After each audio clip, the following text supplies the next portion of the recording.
Akane, and we're going to read TSUMIHOROBOSHI. Yeah, I drink a whole pot of soup. I drank a lot of soup. I don't know. I'm not, if I'm acting weird, I don't know. I had a lot of soup. And I'm full. And when I'm full, I'm really happy. So let's start! Yeah. Shit! No, come on, no, you dumbass! No! Quick load, please. The summit was being held at a traditional Japanese restaurant in Shishibone City. When a black car stopped in front of it, 3 burly cops got out of it, followed by Oishi. They were welcomed by the Sonozaki Corps members in equally black suits. It was something you didn't see every day. Thank you for having us. We apologize for being late. I'll take you to the room. Please follow me. There was a sign saying reserved at the entrance. Oishi and his subordinates were taken inside. They walked through the restaurant's pretentious landscape garden, and they came to the gorgeous Japanese-style entrance. Oops, I messed up. A woman in a kimono was waiting in the entrance, and as was Kasai. Upon seeing the police officers, they stopped chatting and bowed deeply. The woman in the kimono was Mion's mother, Akane. Nice to meet you, Mrs. Sonozaki. Thank you for having us today. It's a pleasure to meet you. Thank you for coming all the way here despite your busy schedule. Not at all. I've been looking forward to the feast I'm gonna have today. Kiyomizute is famous for its dried bean curd, right? I can't wait. Ooh, that does sound good. Long time no see, Kasai. It's been forever since we last met in person. Yes, it has been a while. Oh, God.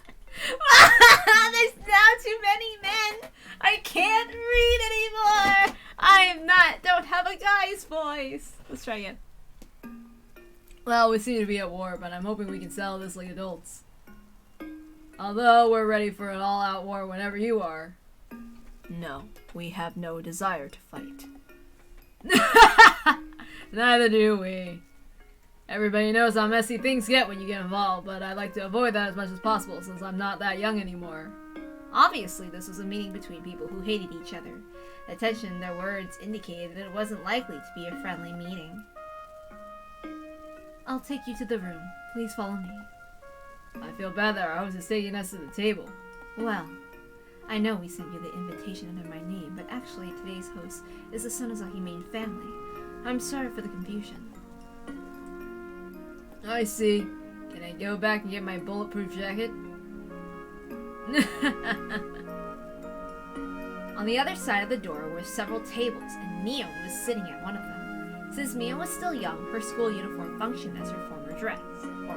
She still looked very strange with both the police and the corps members in black suits. Hello, you must be the successor to the head of the Sonozaki family. Thank you for having us today. Thank you very much for coming. Please take a seat. Mio politely welcomed the police, undaunted even though they were older than her parents. Mio gave Kasai a look, and he tapped on the door.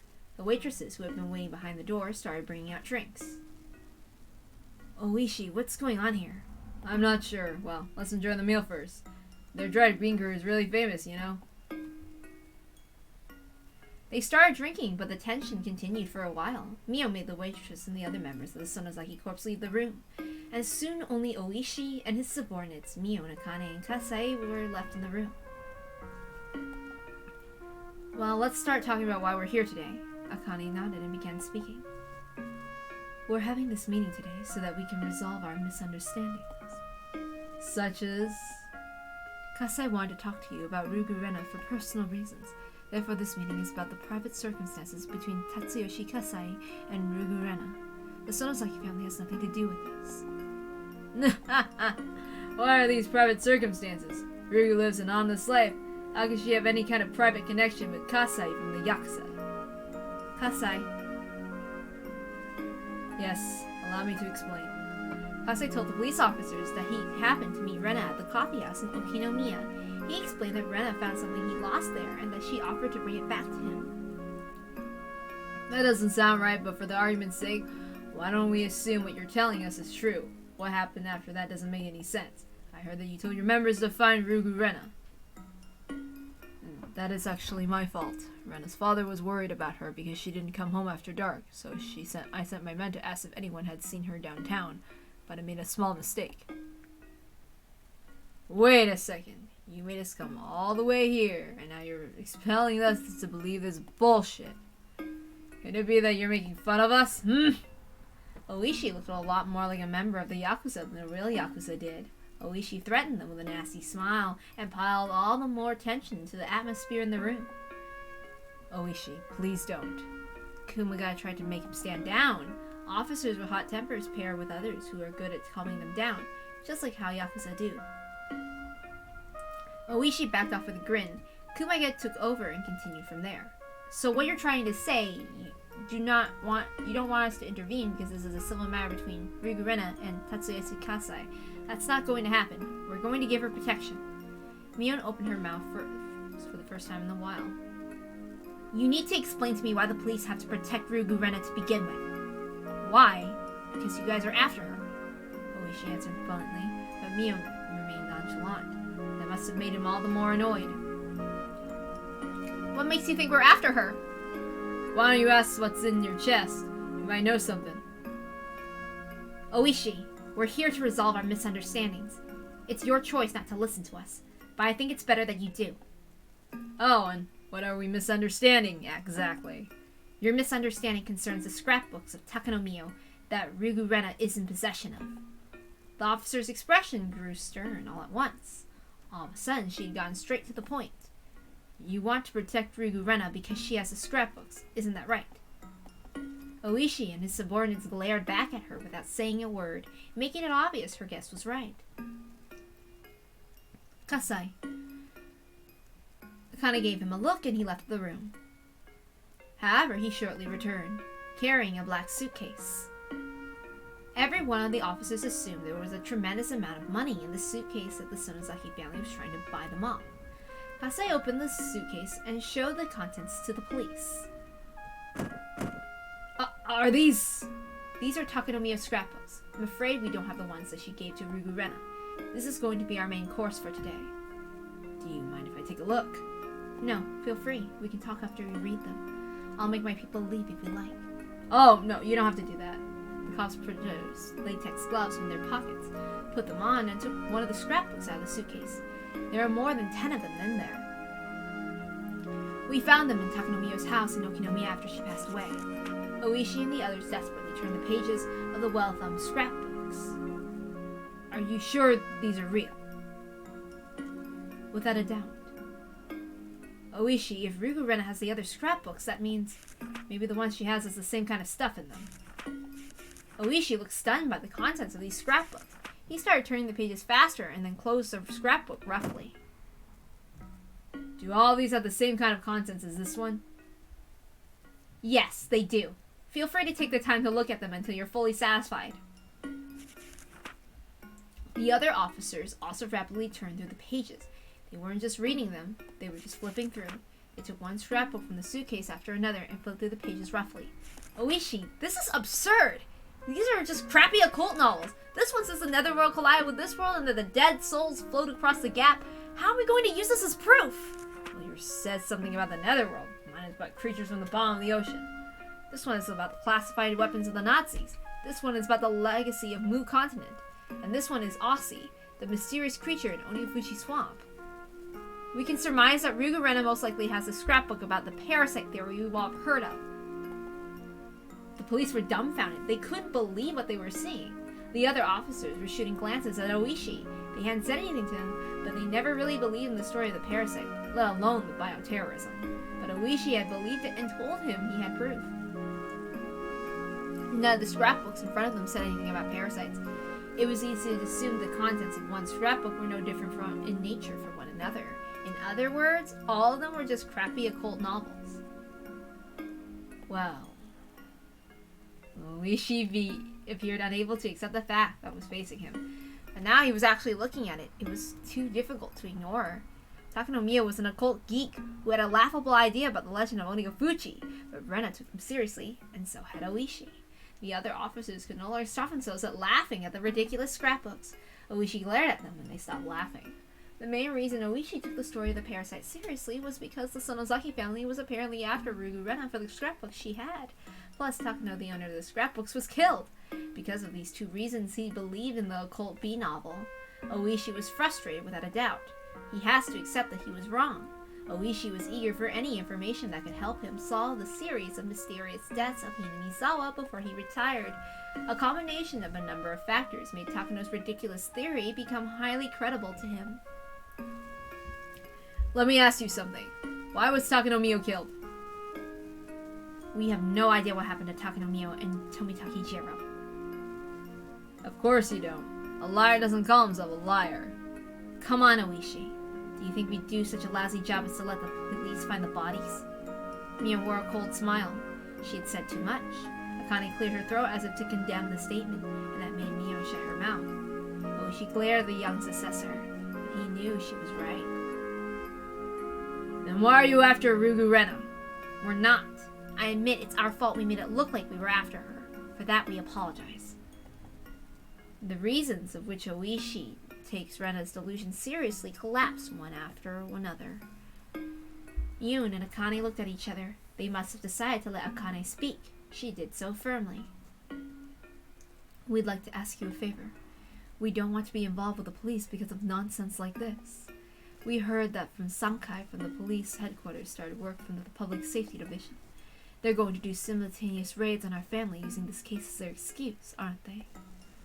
That had been at Oishi's request. Oishi took Rena's story seriously. He wanted to find the research facility that was developing the parasite. He was intending to use it as proof of the potential bioterrorist attack, but he had no idea where to start looking. He tried to conduct the simultaneous raids on the facilities the Sonozaki family owned in the entire prefecture, in cooperation with the task force for gang groups and public safety. Normally, the circumstantial evidence he had wouldn't be enough to get their cooperation. In fact, public safety doubted Oishi's source because they hadn't heard of any potential terrorist attacks. They trusted their information network, but Oishi took advantage of his long career and his old friends. He managed to get them to cooperate. Oishi's face broke out in a nervous sweat. Needless to say, he realized he was completely wrong. We caused you some trouble during the dam conflict, but the era is reaching its end, and things have changed. We're a Yakuza group that sides with the weak and crushes the strong, but we're also trying to achieve peace and stability in line with these changing times. If we get raided now, we're going to lose face. Who cares about your face? I know we'll find something with those raids. We're gonna go through with them. If you find something, good for you. But if you don't know, you'll know it'll cause a big liability issue that even you won't escape lightly, Oishi. Alright, it sounds like you really do want an all-out war, huh?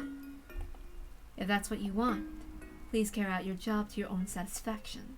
We'll take on the challenge any time. What? Sonozaki Akane didn't betray Oishi's expectations.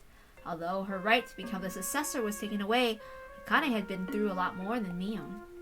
Oishi couldn't talk back out now, but he knew it was a fight he probably couldn't win. Kumagai butted in and tried to calm him down. If we put a stop to the raids, what would we get in return? Mion answered this time.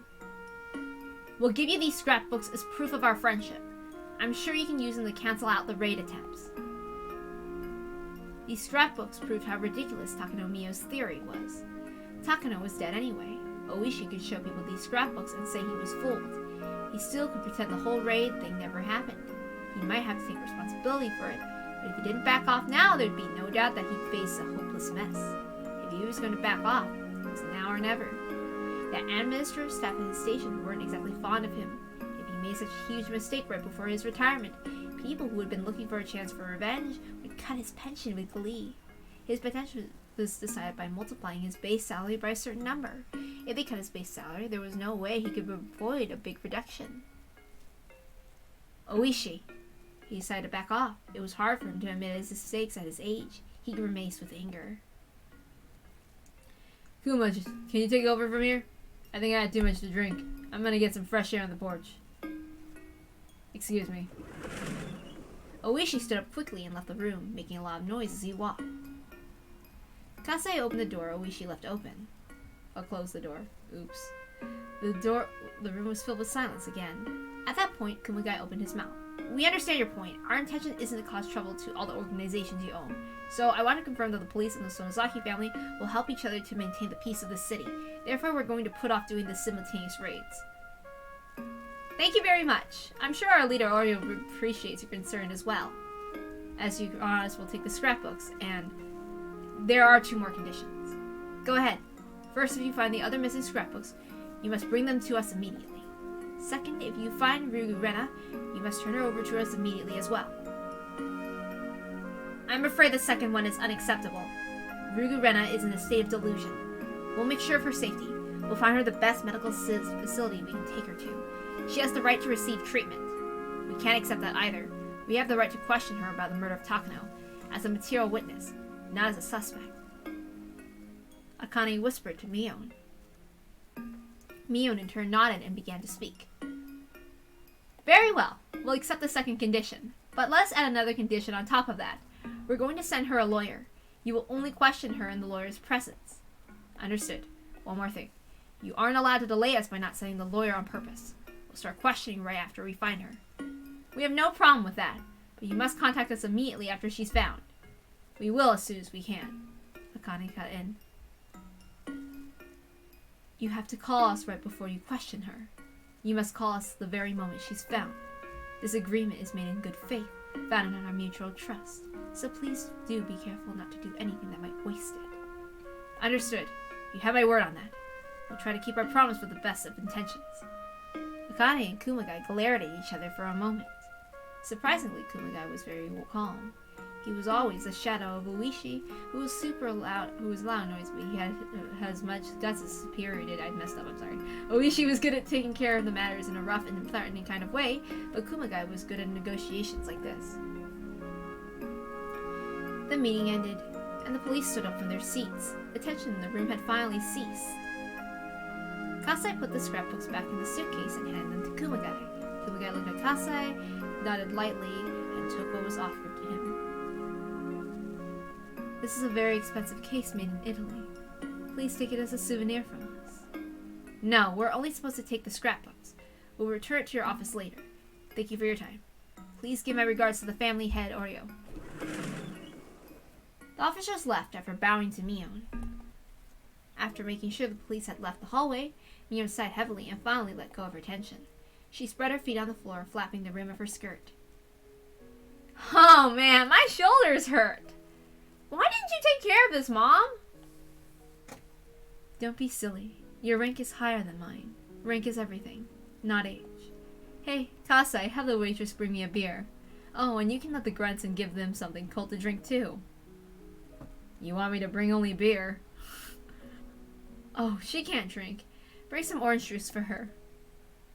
Don't treat me like I'm a little kid. I guess my rank doesn't matter to you, huh? You'll always be a big baby to me. Anyway, your father pulled many strings for you this time. You should thank him. And you too, Kasai. You have to play it smarter when meeting with a common man. I'm a little embarrassed. By the way, I'm very impressed with Rena for making a fool out of Oishi. You have many friends with good potential. I'd like to meet her. We can go see a play together or something. Kasai, whenever you see her next time, let her know I said that. And don't tell her any more creepy stories, alright? Of course. I'm well aware of that. With that, they successfully dispelled the magical power of Takano's scrapbooks. The whole mass shouldn't grow any larger. The only remaining problem was Rena. Where could she be hiding?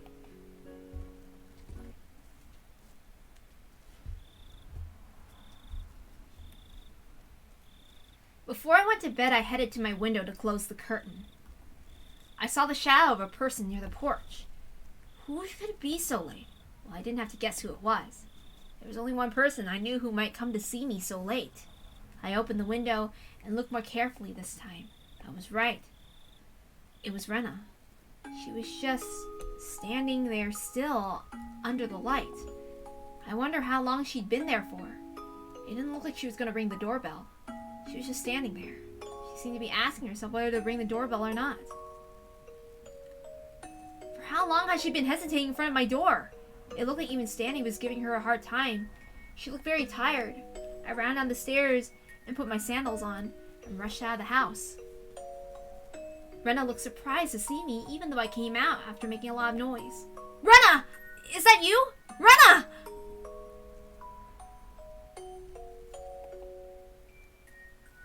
She looked relieved to see me for a moment, but then she soon glanced downward and looked sad again. How long have you been standing here? I don't know. Maybe since the sun set. Rena still must have been staying somewhere outside for the last 2 days at the very least. It wasn't like she'd been camping for fun. She'd been in a state of high tension the whole time, believing that someone was trying to kill her. Rena looked utterly exhausted. She seemed to have taken care of the deep scratch she made on her neck the other day with some large band-aids. The band-aids had cute pictures, but that only made the wound on her neck look more painful. I saw some band-aids soaked with blood on her arms and body, too. I could tell she made them herself. She had more scars than she had last night. Anyway, let's go inside. You haven't eaten anything for 2 days, have you? When I tried to take her in the house, she refused with a vague expression on her face. It wasn't that she didn't want to go into the house. It was more like she refused because she thought she didn't deserve it. I can't take it anymore. Even at this moment, the maggots are moving through my body. It itches really badly, and it feels like they're about to come out from everywhere. Rena, I think you have some kind of disease. Why don't you get some rest here, and we'll go to the clinic first thing in the morning. He understands your delicate situation, so he sees you in private. No, I know it. I know exactly how Tomitake died. I'm trying not to do what he did for as long as possible. Rena believed she was given some kind of suspicious drug that made her claw her neck to death, just like Tomitake did. She convinced herself that it was going to happen. She wouldn't hear anything else right now. She really wanted somebody to help her. She wanted help, but when somebody tried to give her a hand, it looked like the hand of a devil. Even if this is some kind of disease, what a horribly depressing disease it was. Well, I don't know how I'm going to die, but I don't think I have much time. That's not going to happen! You're a member of our unbeatable club, Rugu Rena! You're not going to die so easily! Thanks. Well, I wanted to say I'm sorry before I die. Sorry? For what? Yesterday I said terrible things to you, and I hurt your feelings. She must be talking about last night. She trusted me, but when Oishi told her about my past, she felt betrayed. And after that, everything I did out of goodwill seemed like the opposite to her. I know what it's like. I once felt the same way about you, Rena. Well, before I moved here, I did many horrible things too. A lot, actually. Really? I didn't know. What I did is beyond comparison. You just shot someone with a toy gun. I hit somebody's head really hard with a metal baseball bat. Everybody got hurt really badly. And I also broke all the windows in my school, and... I know. I don't care about any of that. You did that before you moved here. That's why you stopped being Rugu Reina and became Rena after you moved here, right? To me, you're my best friend who's very kind, thoughtful, and fun. That's the most important thing. I don't care who you were before. So, I was way worse than you were. I have no right to say that you're not my friend. I felt the same way too. I was afraid of you because I heard about your past. Oh, you knew. Rena laughed sadly. She seemed shocked to find out that I knew about her history when she thought I didn't. But I was like, so what? Huh? It doesn't matter how bad you were before you moved here. You've been through ups and downs with tears and laughter, but since you moved to Hinamiza, you've been living a proud life. The important thing is that you regret what you did. That's all that matters.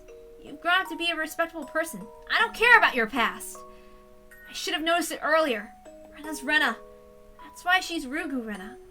I couldn't understand that simple thing when she said she wasn't Reina. You heard about my past too, right? I was pretty bad as well. I was such a brat. I regret the stupid things I did. So I thought moving here was a good opportunity for me to start over. I believe I've been the person I wanted to be since I moved to Hinamizawa. Isn't that the same with you, Rena? It doesn't matter how you lived in Ibaraki. The important thing is that you're Rugu Rena, and you wanted to be in Hinamizawa. So I don't care about whoever Rugu Reina was. Yeah, you're right. We can start our lives over as many times as we want. We might make a lot of mistakes and hurt ourselves, but that just lets us become the people we want to be.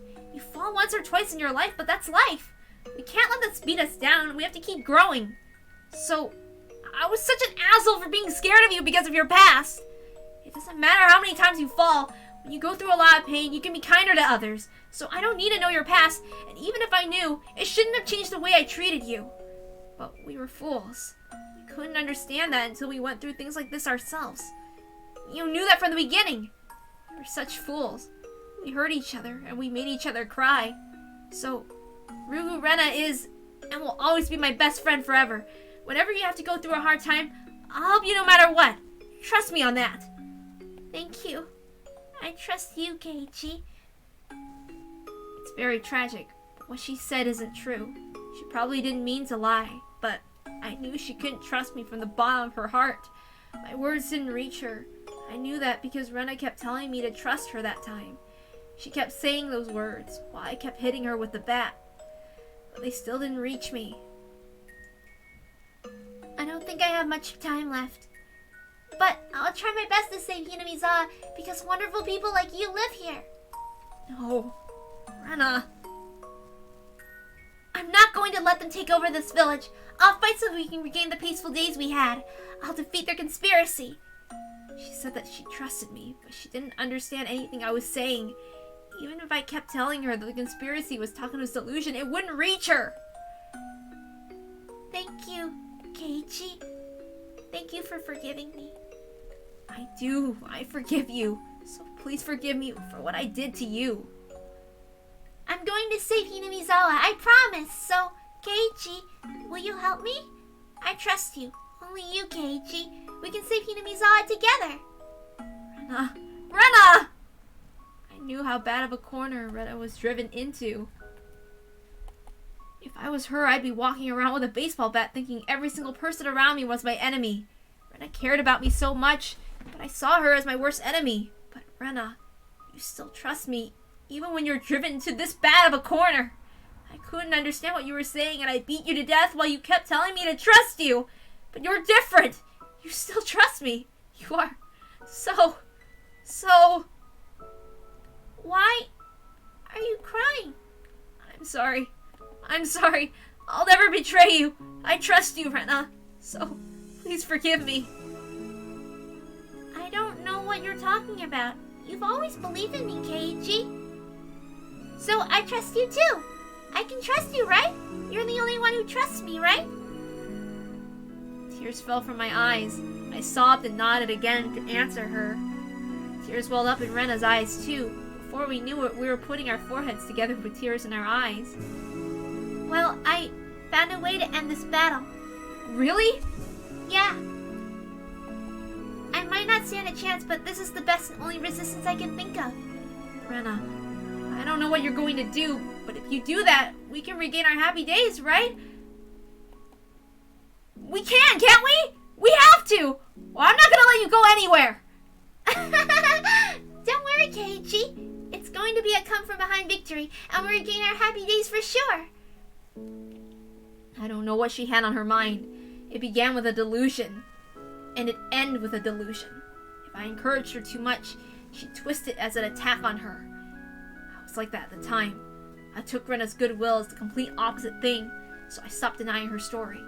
This was Rena's battle. It was her lonely battle, and she had to fight against her own delusion. The more we tried to help her, the more we drove her into a corner. But I would always be there for her. Whenever she needed help, she could reach me. I wanted to let her know that, so I just said one thing. I'm on your side until the very last moment. No matter what, I'm on your side. Even if I told her to trust me, I knew she couldn't right now. I knew that, but I told her those words anyway. Even if she couldn't believe them, and if she tried to smash my head in, I'd say those words. I'd keep saying them until I die. Thank you, Keiichi. Everything will be over tomorrow. We'll win for sure. And then we can play around the club together again with everyone, and we'll return to our happiest times. Although she wished to regain our happy times so badly, I couldn't get rid of the darkness that controlled her mind. Well, I have to go now. I have to get ready for tomorrow. To tell the truth, I didn't want to let her go. I wanted to stop her, even if I had to grab her arm. But I couldn't stop her like that. If I grabbed her arm, she wouldn't trust me anymore. Wait, Rena! What do you have to do to get ready for tomorrow? It's a secret. I might ask you for help later. You'll help me when I do, right? Of course! I nodded strongly so she could tell I was still on her side. But I didn't know what her come-from-behind victory meant at this point. First thing I could think of is that she's going to invade the house of the Sonozaki family, which she thought was her enemy. So I called Mion to warn her after Rena left. Mion laughed bitterly and said, "Why does everybody want us to be the bad guys so much?" But she understood the situation. It'd be easier if we really did act like the bad guys. It might be better if we tied her down and took her to the hospital. When it comes to that, I guess we have no choice, but I want to believe her to the last second. She still had the strong heart to trust me no matter how badly she'd been driven to a corner. She's not like me, so I'm sure she can defeat her delusion. It's hard for this old man to understand what you and Rika have been talking about these days. Did something serious happen lately? You can say it happened lately in a way. I killed Mion a couple of days after the festival. I'm sorry. I've been talking crazy lately. Anyway, please don't lose confidence in Rena. You know I won't. Anyone can catch a cold of the heart sometimes. It just happened to Rena this time, and that's all. Well, she has a relatively high fever, but I'm sure she can get better soon. We'll laugh about this later. It's not as bad as you think, Kei-chan. That silly Oishi admitted his mistake. He doesn't even know about you-know-what. So we'll just say Rena overreacted a little bit, and this will be over. Really? You really think you can do that? Did you forget I'm the next head of the Sonozaki family? I have both the skill and the power to do that. This old man had a meeting with Oishi at a restaurant today, and we cleared up all the misunderstandings. Oishi was shaking in fear the whole time. Hey, I'm pretty good, don't you think? Mio bragged about her achievement, laughing loudly. I could tell she was exaggerating a little. Anyway, compared to the sense of impending doom Rena seems to be feeling, the others seem to be taking it rather easy. It's all up to Rena now. If she understood everything, she could go back to the peaceful world she wished for. We were waiting for her to reach out to us, just like we did at the abandoned car at the garbage dump that day. Rena, I couldn't win. But I know you can! Because you're the one who told me to have faith until the end, so I know you can win!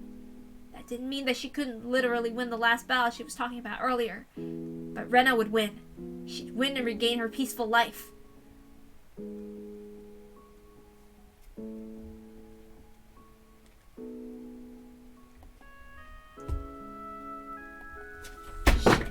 My phone fell.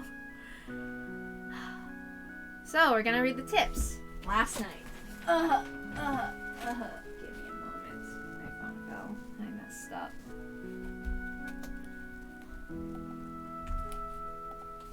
Okay. Oh man. I might finish TSUMIHOROBOSHI today.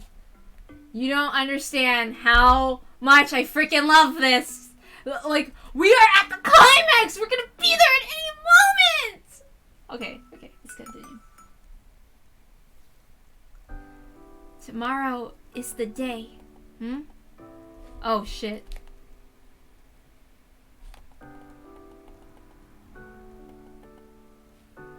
Okay, hold on. Oops, I messed up. Let's try it again. No! No. I messed up. I know who it's reading this!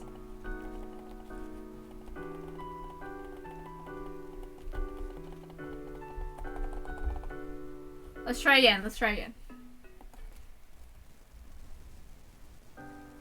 Tomorrow is the day. Oh, you mean the day that we die? It's going to end up the same way this time, just like the last time.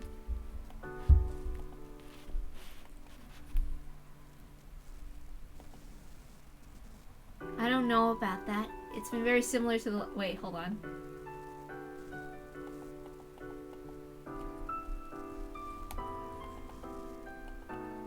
Damn it, who's speaking? I'm confused. I'm gonna just try again. Damn it. Okay, let me try again. Okay. Tomorrow is the day. Oh, you mean the day that we die? It's going to end up the same way this time.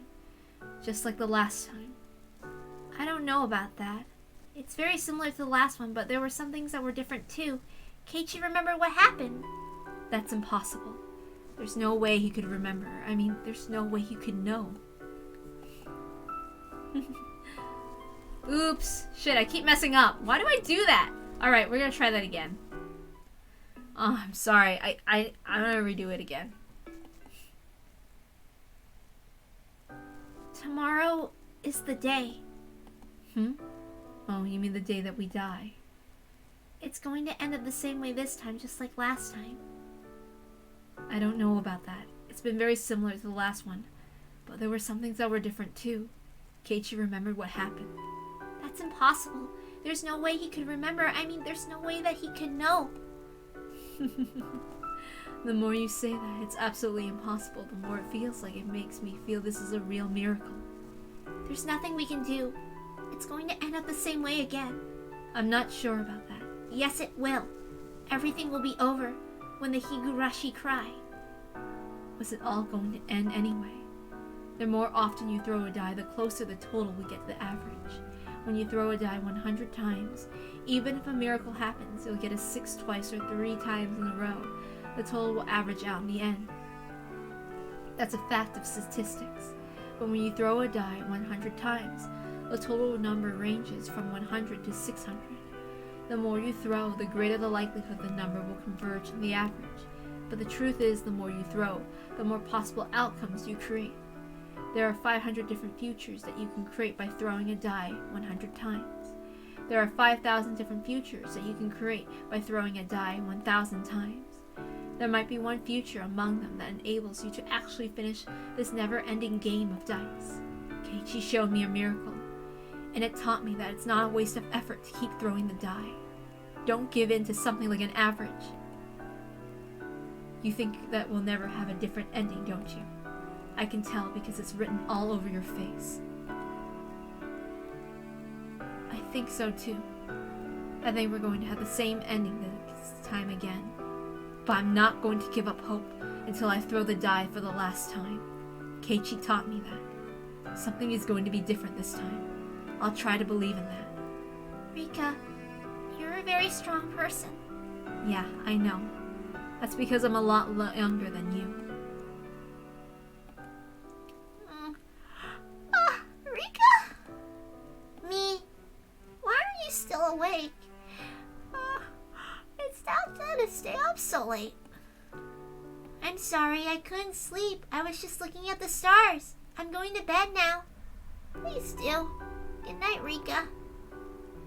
Good night, Sadato. I messed up. It was supposed to be like Rika was supposed to be talking to the other person. That person is actually very pessimistic compared to Rika in certain cases. Okay? Like, Rika still has hope compared to this character. It's actually, initially, I disliked this character because they were always so hopeless. So, and I messed up 3 times, and that's why I had to reread that. You know what? I think I feel like it. I think I'm gonna finish TSUMIHOROBOSHI. Yeah, let's do this.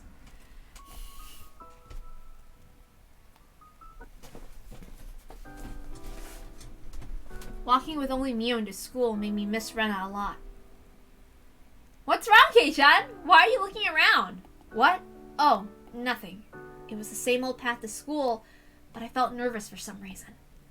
I wonder what Rena meant when she said she was going to win from a come-behind victory last night. I couldn't stop feeling like something dangerous was going to happen. Rena thought Mio was one of her enemies. She'd been lying in wait to attack Mio with a knife. Don't worry, Rena isn't going to do something as rash as that. Even if she does, I can protect myself. Mio said it brightly, as if trying to tell me she wasn't afraid of anything. But I couldn't be optimistic like her, because I knew exactly what Rena was going through. Rena must be determined by now.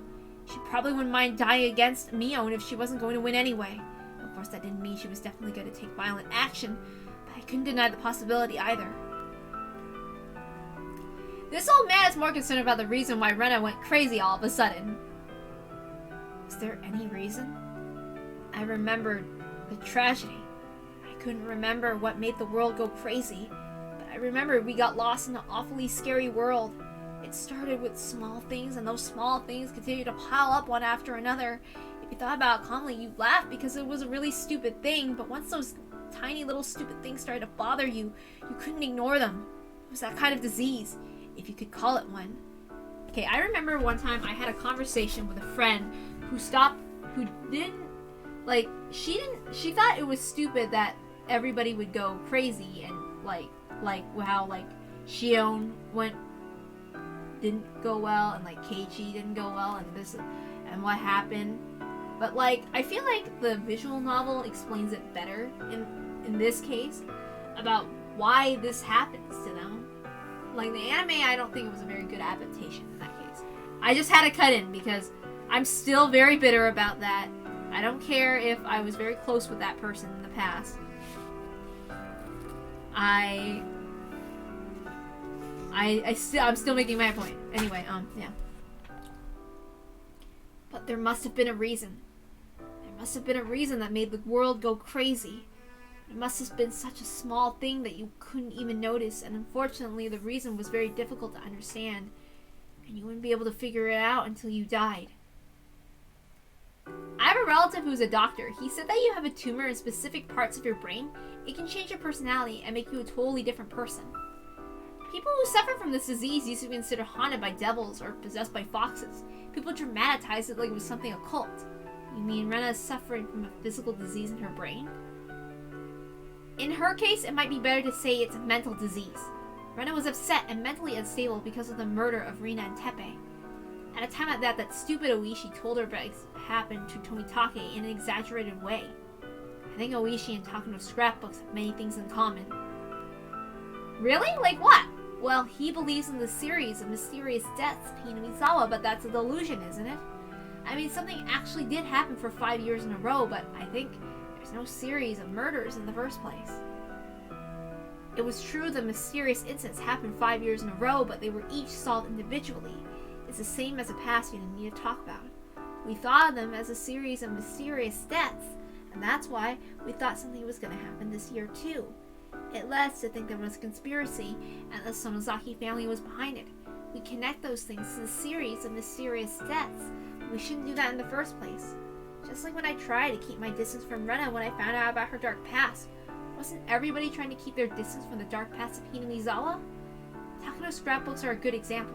She dramatized both recent incidents and the old cruel history, as she made feasible stories out of them, saying the Sonozaki family was behind it all. Oishi did the same thing too. He was so convinced the Sonozaki family was behind it all that making him interpret things all in the wrong way. In that sense, we could say Oishi believed in the same delusion as Rena. I think the Sonozaki family is partially accountable for that because you guys act like you're behind it every time something happens. In this village, people think it's the doing of the Sonozaki family whenever something strange happens. It's like a magic word that makes everything settle down. It's like those people who say they can explain all phenomena in this world with plasma. Oh, and what's that supposed to mean? Are you saying all this is the Sonozaki family's fault? Exactly, it's all your fault. So I'll call you Plasma Mio from now on. It sounds like a wrestler's name. Well, I like professional wrestlers. Hey, Kei-chan, you know what abdominal stretching is? Stop! I don't want to wrestle with you in this freaking hot weather! No, that hurts! Stop!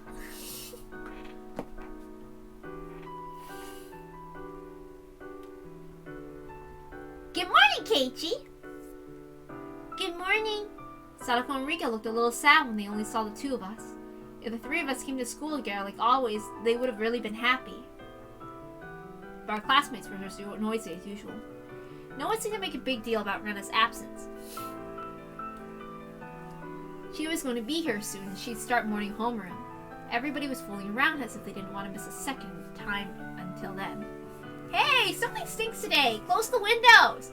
Silly, it'd be hotter in here if we do that. It smelled like gasoline or something and it really stank. Someone from the forestry service must have been putting gasoline into the construction equipment or something. Some students near the windows were making a fuss because they wanted to close the windows to shut out the smell. Our school wasn't a normal school compared to the others. We were using part of the Forestry Service building. Unusual things like this happen sometimes. This is nothing. I remember they once bought a big pile of juniper branches. That was awful. It had this distinct irritating odor that gave us all headaches. What's a juniper? Me, that's the name of a vegetable. We sometimes put it in curry. You should look for it next time you go grocery shopping. Huh? I know little about vegetables, but it sounds like it would be better to make Rika and Keiichi taste it first, just in case. What?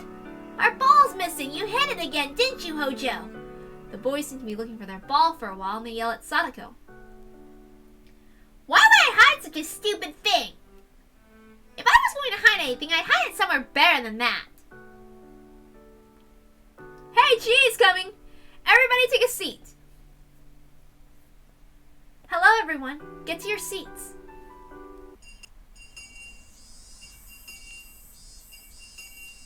I kept thinking about Rena the whole time during class. I thought about what she said last night. I wonder what her come from behind victory means.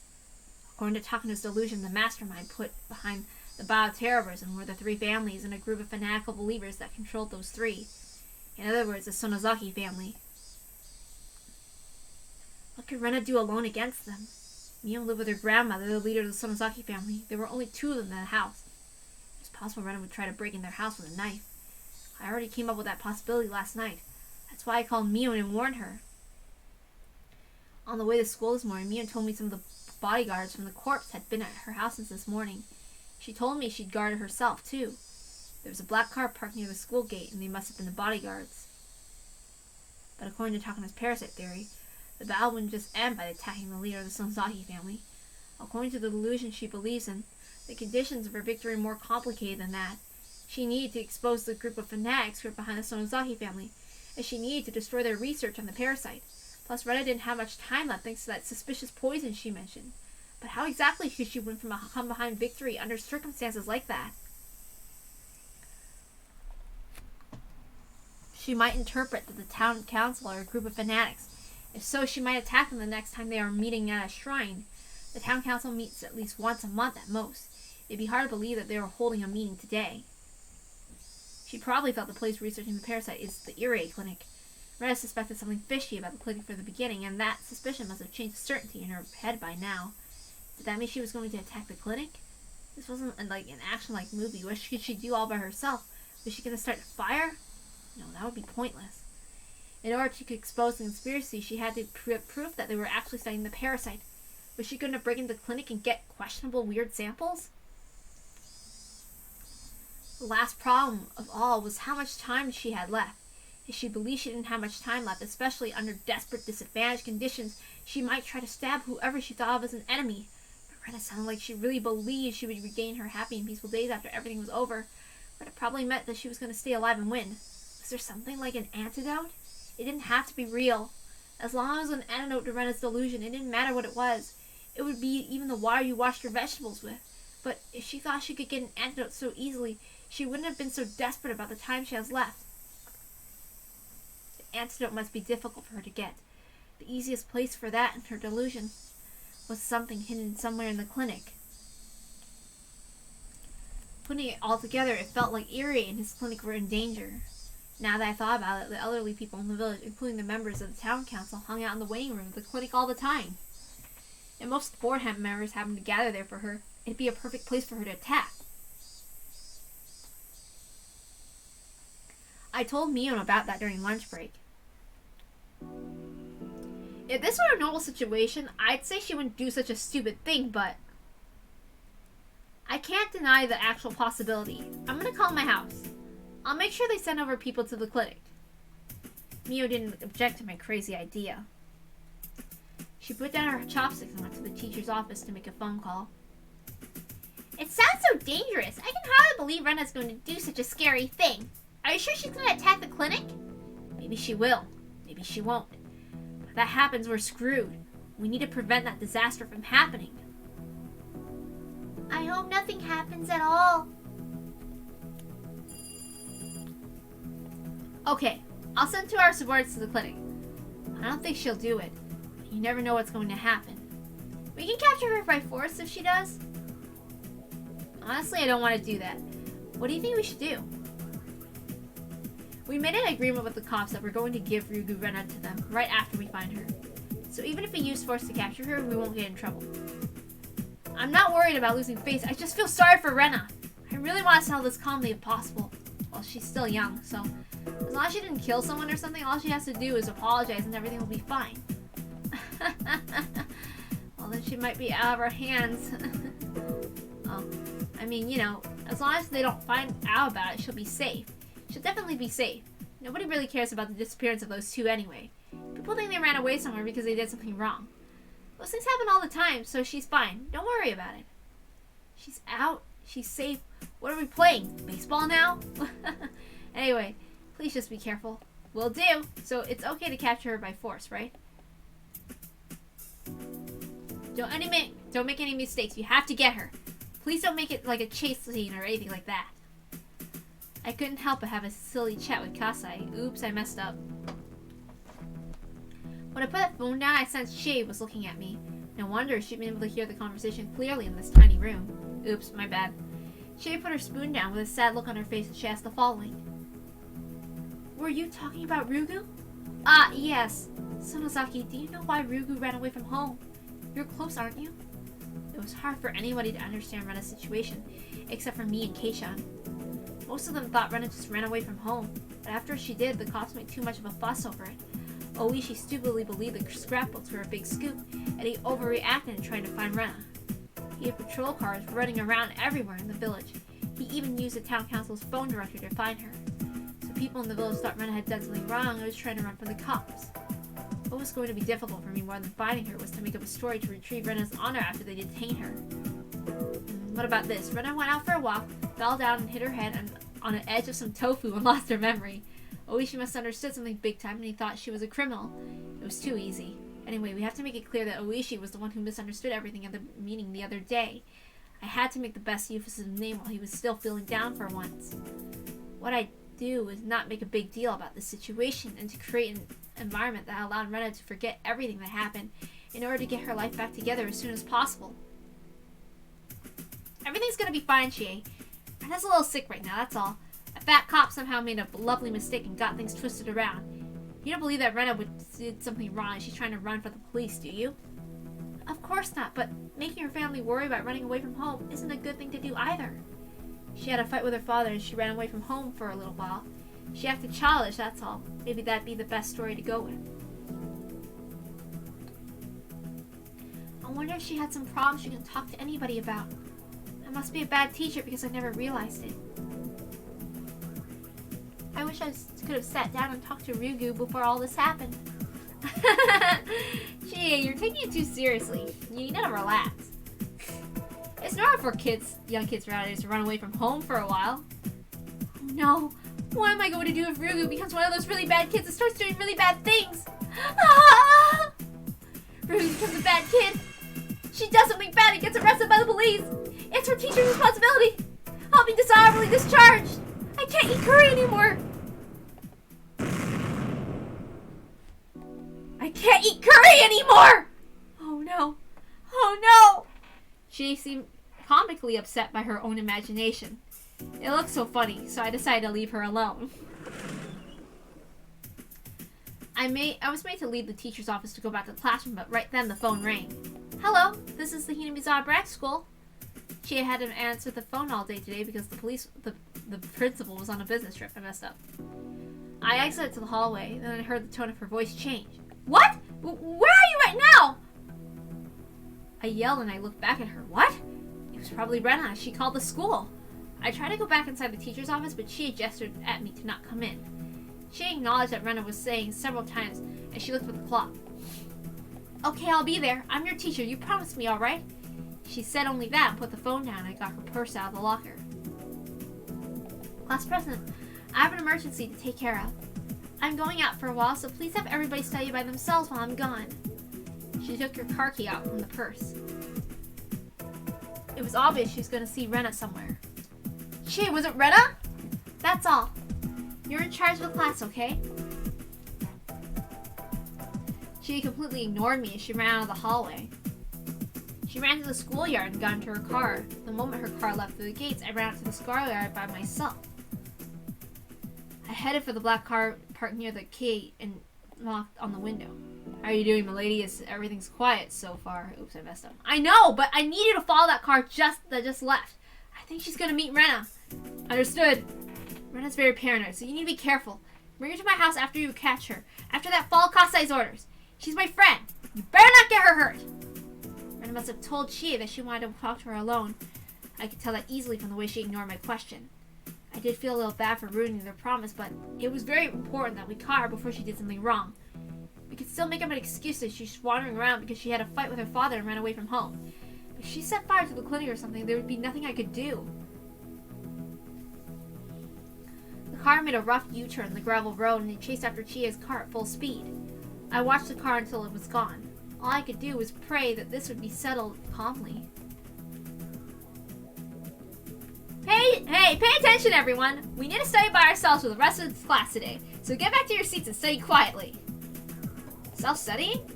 Mia ran up to me and spoke quietly. Rena just called. What? Really? Yeah, she just called the teacher's office. I think she wants to meet with Rena. Rena. I wonder what she's gonna do. I have no idea. Anyway, I told my bodyguards to follow Chie's car. I feel bad for Rena, but we're gonna capture her by force. I hope it works. They're used to this kind of stuff. I'm sure they'll do fine. So if they catch her, is everything gonna be over? Yeah! We'll send her to the hospital. If a doctor sees her, I'm sure he'll find a typical kind of disease or something. It'll be like obsessive psychosomatic disorder or whatever. While we were spending our afternoon studying peacefully, the members of the Sonozaki family would capture Rena, who was waiting for Chie somewhere. The problem would be solved. It wasn't going to be easy after that, but I was sure Mio would take good care of her.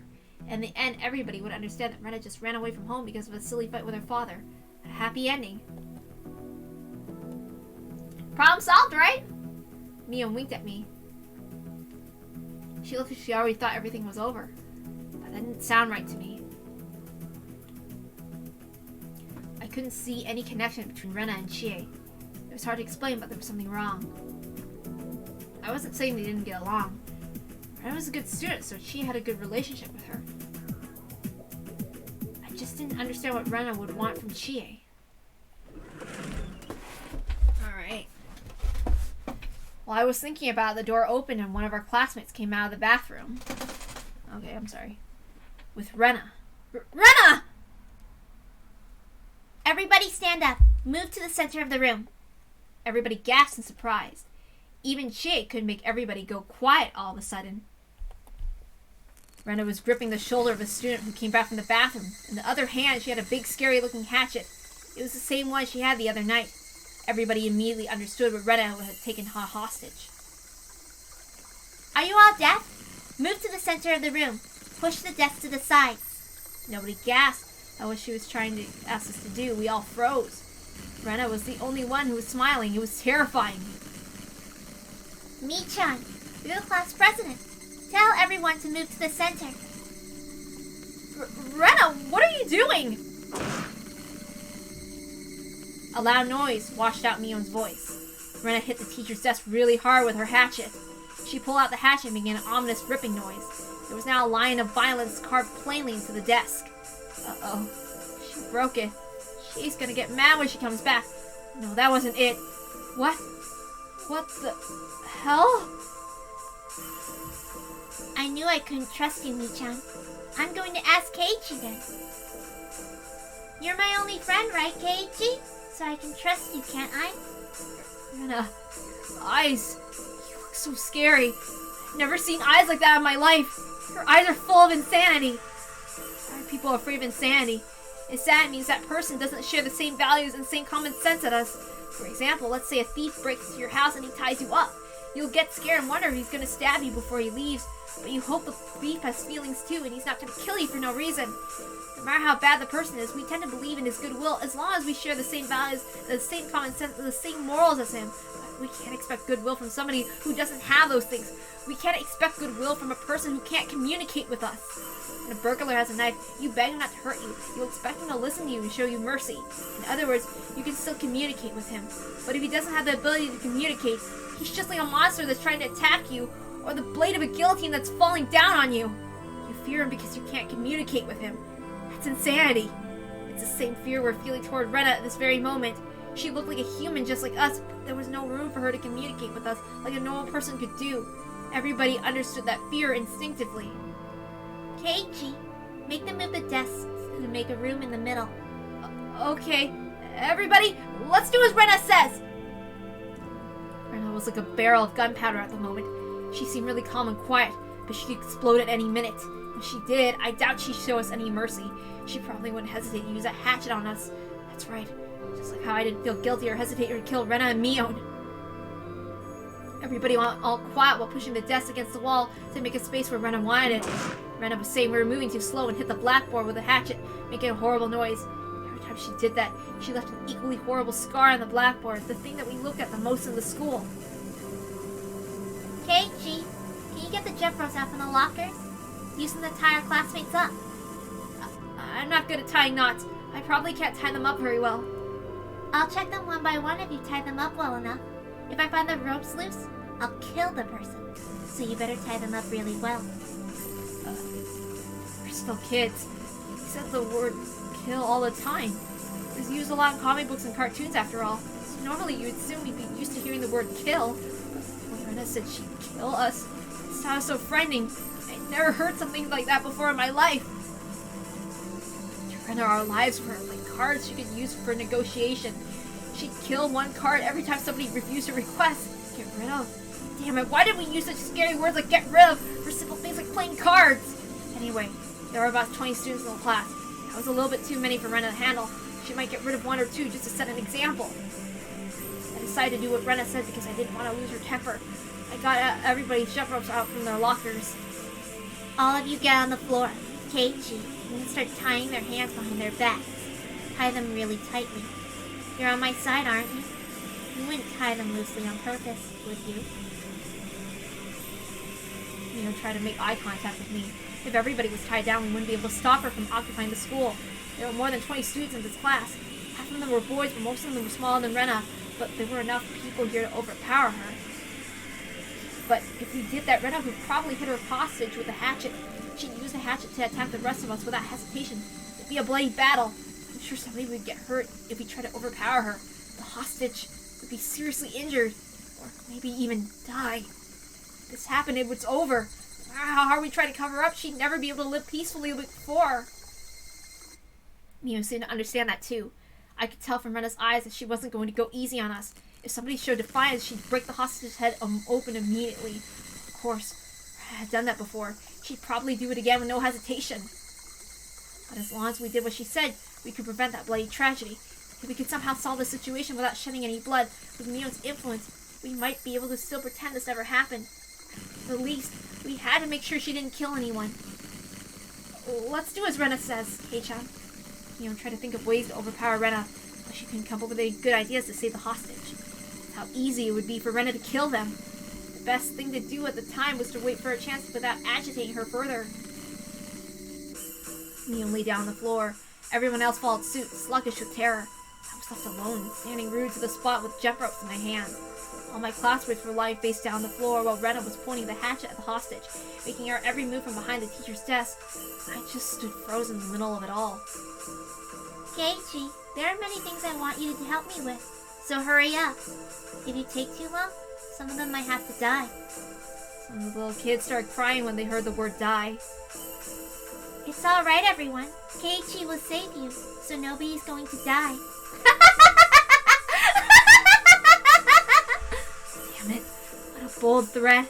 She said I was her friend, but she was just playing with the meaning of the word. I was the last person who could fight against Rena under these circumstances still. But it wasn't going to be easy to overpower her by myself. I wasn't sure if I could do that. Even if I tried to act tough, once Rena pointed the hatchet at somebody's neck, it was over. I shouldn't fight against her for now. I should just wait for a chance. As long as Rena was alone, there would be a chance. She made me tie them up because she couldn't do that by herself. There was a limit to what she could do because she was by herself. If we could cover this up somehow before Chie came back, we'd still be able to pretend like we were kidding around. I finally realized something. I realized why Rena called Chie to meet up with her. In other words, for Rena to take over the classroom, she needed to get rid of Chie. Chie had a very strong sense of justice. Even if Rena had a gun, she wouldn't hesitate to overpower her. She was the kind of teacher who'd risk her life for her students. Rena needed to figure out how to get rid of Chie, and that was her key to her plan. Rena probably thought about attacking her from behind at first, but there was a risk there. Chie was a grown-up woman, so she probably wasn't thinking about attacking her directly as a wise choice. So naturally, the next option was to lure her out somewhere. Rena called Chie and told her she wanted to talk in private in order to lure her out to some place far from here. Most people, including Chie, thought Rena was just running away from home, so Chie must have thought Rena had some problems she wanted to talk to her about. It was too easy to deceive her.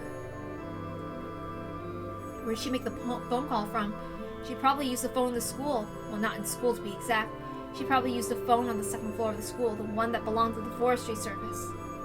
The school was using part of the forestry service building, but this particular location was more of a branch office, so it's not like somebody here was all the time. I knew that, and she'd probably been hiding there for a while. She called the phone on the first floor of the second floor, and she made Chie leave the school. I didn't think it was a coincidence the principal was on a business trip today. She probably snuck into the school yesterday. She saw the principal's schedule, learned how to call the phone on the first floor from the second, and carried out her plan. She planned it perfectly. Yeah, I knew it. Rena was insane, but I knew she was actually really calm. She was possessed by her delusion, but she was also unbelievably calm about it, so she could still think fast. I knew that very well because I'd been through the same thing before. It was worse that Mion's bodyguards were gone. Mion told them to follow Chie because she thought Chie was going to meet with Rena. Damn it. Everything seemed to be working out in her favor. I'm done. I tied up the last person and I looked in Rena's direction. If I didn't tie them up really tightly, Rena would kill them. But when I tied them too tightly, they suffered in pain. Pain cries made me feel useless. Thank you, Keiichi. I don't mean to doubt you, Keiichi, but I'll make sure just in case. Please put your hands on your head and lie down face on the floor. And I'm saying this to everybody. If you stand up without my permission, I'll kill you! I'll kill whoever stood up, and one more person randomly to set an example! It's not nice to be chosen randomly, huh? Oh, there's a good idea. I'll kill the person who didn't listen to me, add 10 to his or her student number, and kill that person too. For example, let's say Okamura didn't listen to me. I'd kill him, and Watanabe, because his student number is 11. Get it? I'll always be killing two of you at the same time! You better remember that you involve another person's life besides your own when you attempt to stand up against me! Awful. She totally understood how to threaten people. Normally, you stand against an attacker at your own risk. If you fail, you're going to die. But if you're responsible for somebody else, then you couldn't try to resist. You can't risk somebody's life with your own decisions. Okay, everybody's tied up nice and tight. You said you aren't good at tying knots, but you did very well, Keiichi. You should be proud of yourself. Well, you can stand up now. It's too late to fight back. I followed her orders. I just had to wait for a chance. We could still turn this into some kind of bad joke. I had to do something! Anyway, what are you planning to do, Rena? Tell me this is a come-behind victory you were talking about! Uh-oh. Uh-oh. Uh-oh. Uh-oh. Okonomiya SP to all vehicles. Okonomiya SP to all vehicles. A hostage situation has broken out in Hinamizawa Forest Service building. There are reportedly multiple hostages. All vehicles are to head to the Forestry Service building immediately.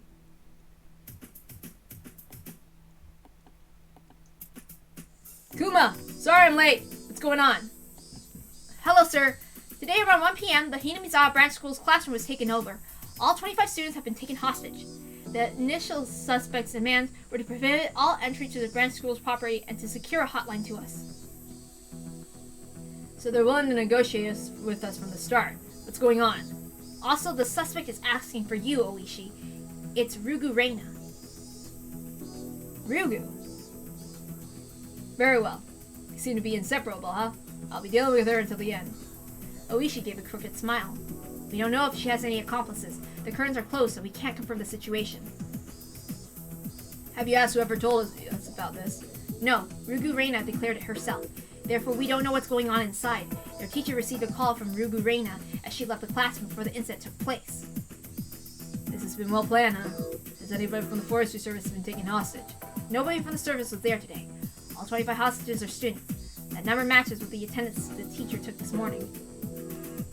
Plus a suspect, right? Have you seen anyone else suspicious other than Rugu Reina? No. We've seen someone peeking out from behind the curtain, but that was the suspect herself. We're guessing there are at least 1 or 2 of them, though. Well, maybe she really is doing it by herself.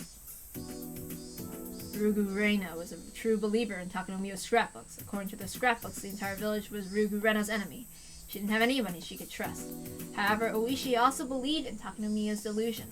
It was possible that someone who was influenced in the same way was following Rugu Reina. Oishi, the principal and the teacher are here. Hello, Chie. Are you okay? Oishi ran up to Chie, who was crying with a handkerchief held up to her face. Rena's a good girl. For her to do something like this, there must be some kind of mistake. If I were to do this by the book, I'd ask you about Rugu's recent behavior, but when it comes to Rugu, I probably know better than you do. Please don't worry. I'll take care of this as peacefully as possible. Chie was huddled over, and Oishi didn't think he could say anything else to her. On the contrary, the principal was standing strong, trying to figure out how to take care of the situation. Mr. Oishi, please, if possible, I'd like to request to be a hostage myself. I'll take the place of the children. Let me do that instead! It's all my fault! Please don't blame yourselves. I have things I have to ask you, so I'd appreciate if you cooperated. Banchi, please show them the blueprints. Excuse me, sir. Section Chief Takasugi's on the radio. Hello, this is Oishi. Oishi, how are things? Kumagai informed me of the situation. The suspect is underage, huh? Please keep strict control of the press. I understand. Also, the suspect is requesting me as a negotiator. Is that okay with you? You've known Rugu Reina since the parasite incident from the other day. I bet she still thinks you're her ally. Only you can do the job. Good luck! I don't really want to, but since I've caused so much trouble, I guess I'll have to make up for it. Oishi! Rugu Reina's on the car phone! That's faster than expected. I'll go get it. Thank you. Hello, this is Oishi. Oishi, this is Rugu. Hello, this is Oishi. Is the signal weak on your car phone? It's kind of hard to hear. Just like me, it's getting old. Oishi and I exchanged friendly words. A long cord trailed through the hallway from the teacher's office. That cord extended further to the phone on the podium in the classroom. Let's get down to business. I'll check to see if you're qualified to negotiate for me. Okay, shoot. You are my ally, aren't you, Oishi? Of course. Let's expose the conspiracy of the Sonozaki family together, you and me. Oishi answered without hesitation. Is he still my ally? Or was this a sly detective just saying what I wanted to hear? Either way, I only had Oishi to depend on. If I couldn't trust him, I was stuck. There'd be nothing else I could do. You didn't believe me for a while either, did you, Keiichi? But you do now, right? Keiichi was sitting on the floor facing away from me, his head resting in his hands. We're comrades now, huh? Yeah, that's right. Rugu Reina had asked Maibara Keiichi if he was her comrade, but I couldn't hear his voice. Was she trying to tell me that Maibara Keiichi was still alive, or that he was being forced to obey her because of the hostages? Maibara's her ally too, huh? That's nice, but weren't you suspicious of Maibara for a while? Yep. When I heard about the BB gun incident, I couldn't believe it. But we can't let the past fool us. We have to learn from the past in order to grow. That's very good. You're absolutely right about that. That's why we forgave each other, so I don't doubt Keiichi anymore. Keiichi's my comrade. I understand. Therefore, Keiichi's my ally too, isn't he? Please say hello to him for me. Sure, I will. Actually, I'd like to say hello to him myself. Can you come to the phone? The conversation stopped suddenly. It made me nervous. Did I say something wrong? Sure, here he is.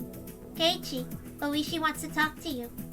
I heard some rattling and rustling on the other side of the phone. Hello, this is Maibara. He sounded monotone. Unable to disobey, Maibara Keiichi must have been pretending to follow Rugu Reina's orders. Hello, Maibara. This is Oishi from the Okinomiya police station. Thank you for coming to the phone. Let's do this together. Yes, let's do this together. What is Rugu doing right now? She's walking around the classroom. Maibara, Please say yes if your answer is yes, and yeah if your answer is no. You know what Rugu wants? Yeah. That answer told me for sure Maibara Keiichi wasn't Rugu Rena's accomplice. There's no way Rena would tell her accomplice what she wanted after playing a hostage situation like this. How would he help someone who wouldn't even tell him what she wanted? I'll ask you directly. Are you Rugu Rena's ally? Now let me change the question. Are you being threatened by Rugu Rena? Yes. There you go. The other guys in the car listening to our conversation raised their fists in victory. Is Rugu Rena the only suspect? Yes. Was she the only suspect? Then we could respond appropriately. I guess nobody else believed in talking to scrapbooks. If so, my being a fool was even more embarrassing. As I thought about my next question, I heard the phone being taken away from Keiichi. Rena came back on the line. See? Keiichi is my ally, isn't he? Yes, you were right. That's very promising. Okay, now it's your turn to talk, Oishi. How are the simultaneous raids on the Sodazaki family going? Remember? You promised me when we talked on the phone before. Have you found out the secret research facility yet? I had to decide what to say. Should I tell her we conducted the raids or not? Maybe she already knew we didn't raid. Maybe she was just testing me. We're trying to come up with a plan for the simultaneous raids every week. We're talking to the professional police as well as the public safety division. We're talking to the entire city, so we need a little more time to prepare for it. You're taking too long! Oishi, don't you realize what kind of emergency situation Tsushibone City is in right now? What are you doing? Oishi, you do believe me, don't you? You're my ally, right? Right? Please answer me! Of course I am, but the police department is a little more complicated than you think. I'm doing my best, I really am. The thing is, this is on a really big scale. Oishi, they poisoned me recently. With the parasites that killed Tomitake. They poisoned me with them. I've been itching like crazy since yesterday. I'm all bloody from scratching at my throat. I might claw out my throat and die at any moment. And you're telling me that you're still preparing? I knew it. Oishi didn't realize how dire the situation was. He understood there was kind of a conspiracy in Hinamizawa, but he didn't realize how soon their plan was going to be executed. Besides, I was feeling all itchy all over and was bound to die the same way as Tomitake. I'm sorry, I'm really doing my best, but everybody asked me if I have proof. Proof? Do you need proof? Your scrapbooks. Maybe that's what I needed to convince the police. I was afraid someone would destroy the evidence if I handed them over to Oishi, so I kept them with me, but I didn't have much left longer to live. I might not even make it until tomorrow morning. That's right. I might be dead before tomorrow. I would die tonight. Okay, I'll give you Mio's scrapbooks. Please use them to convince the other policemen. Oh, that should help. Please do give me the scrapbooks. I looked through my backpack, which was lying by my feet. Mio's scrapbooks were in there. This is our last resort. Oishi, do your best. No, you must take care of it, please.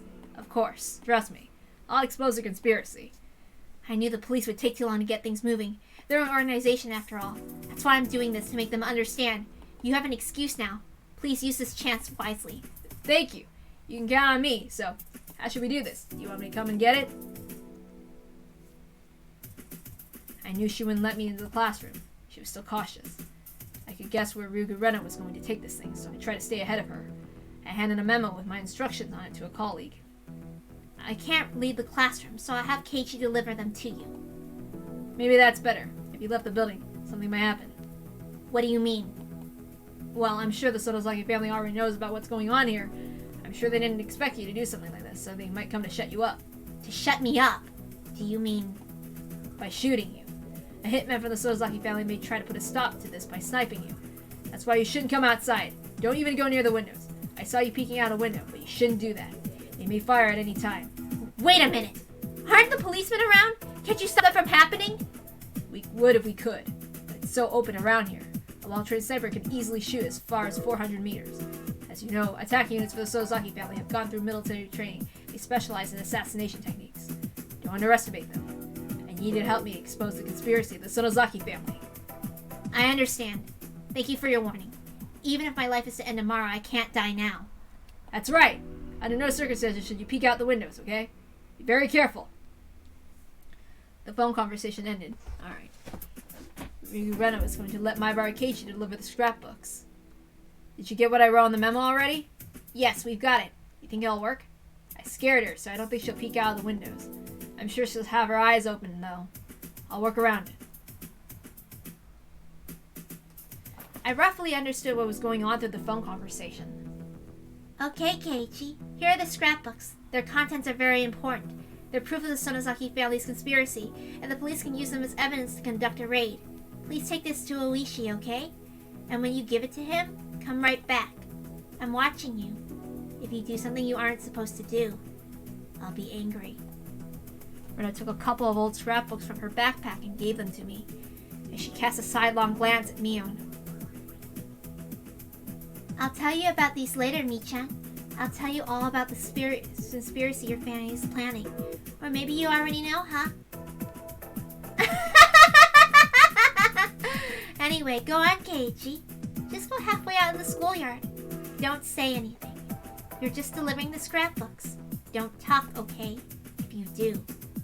If it was Jay, she'd slap you with a ruler, but... what should I use instead? Alright. I won't say a word. Come on. Put that hatchet down. I'm your ally, right? Trust me, okay? Yeah, you're right. I trust you.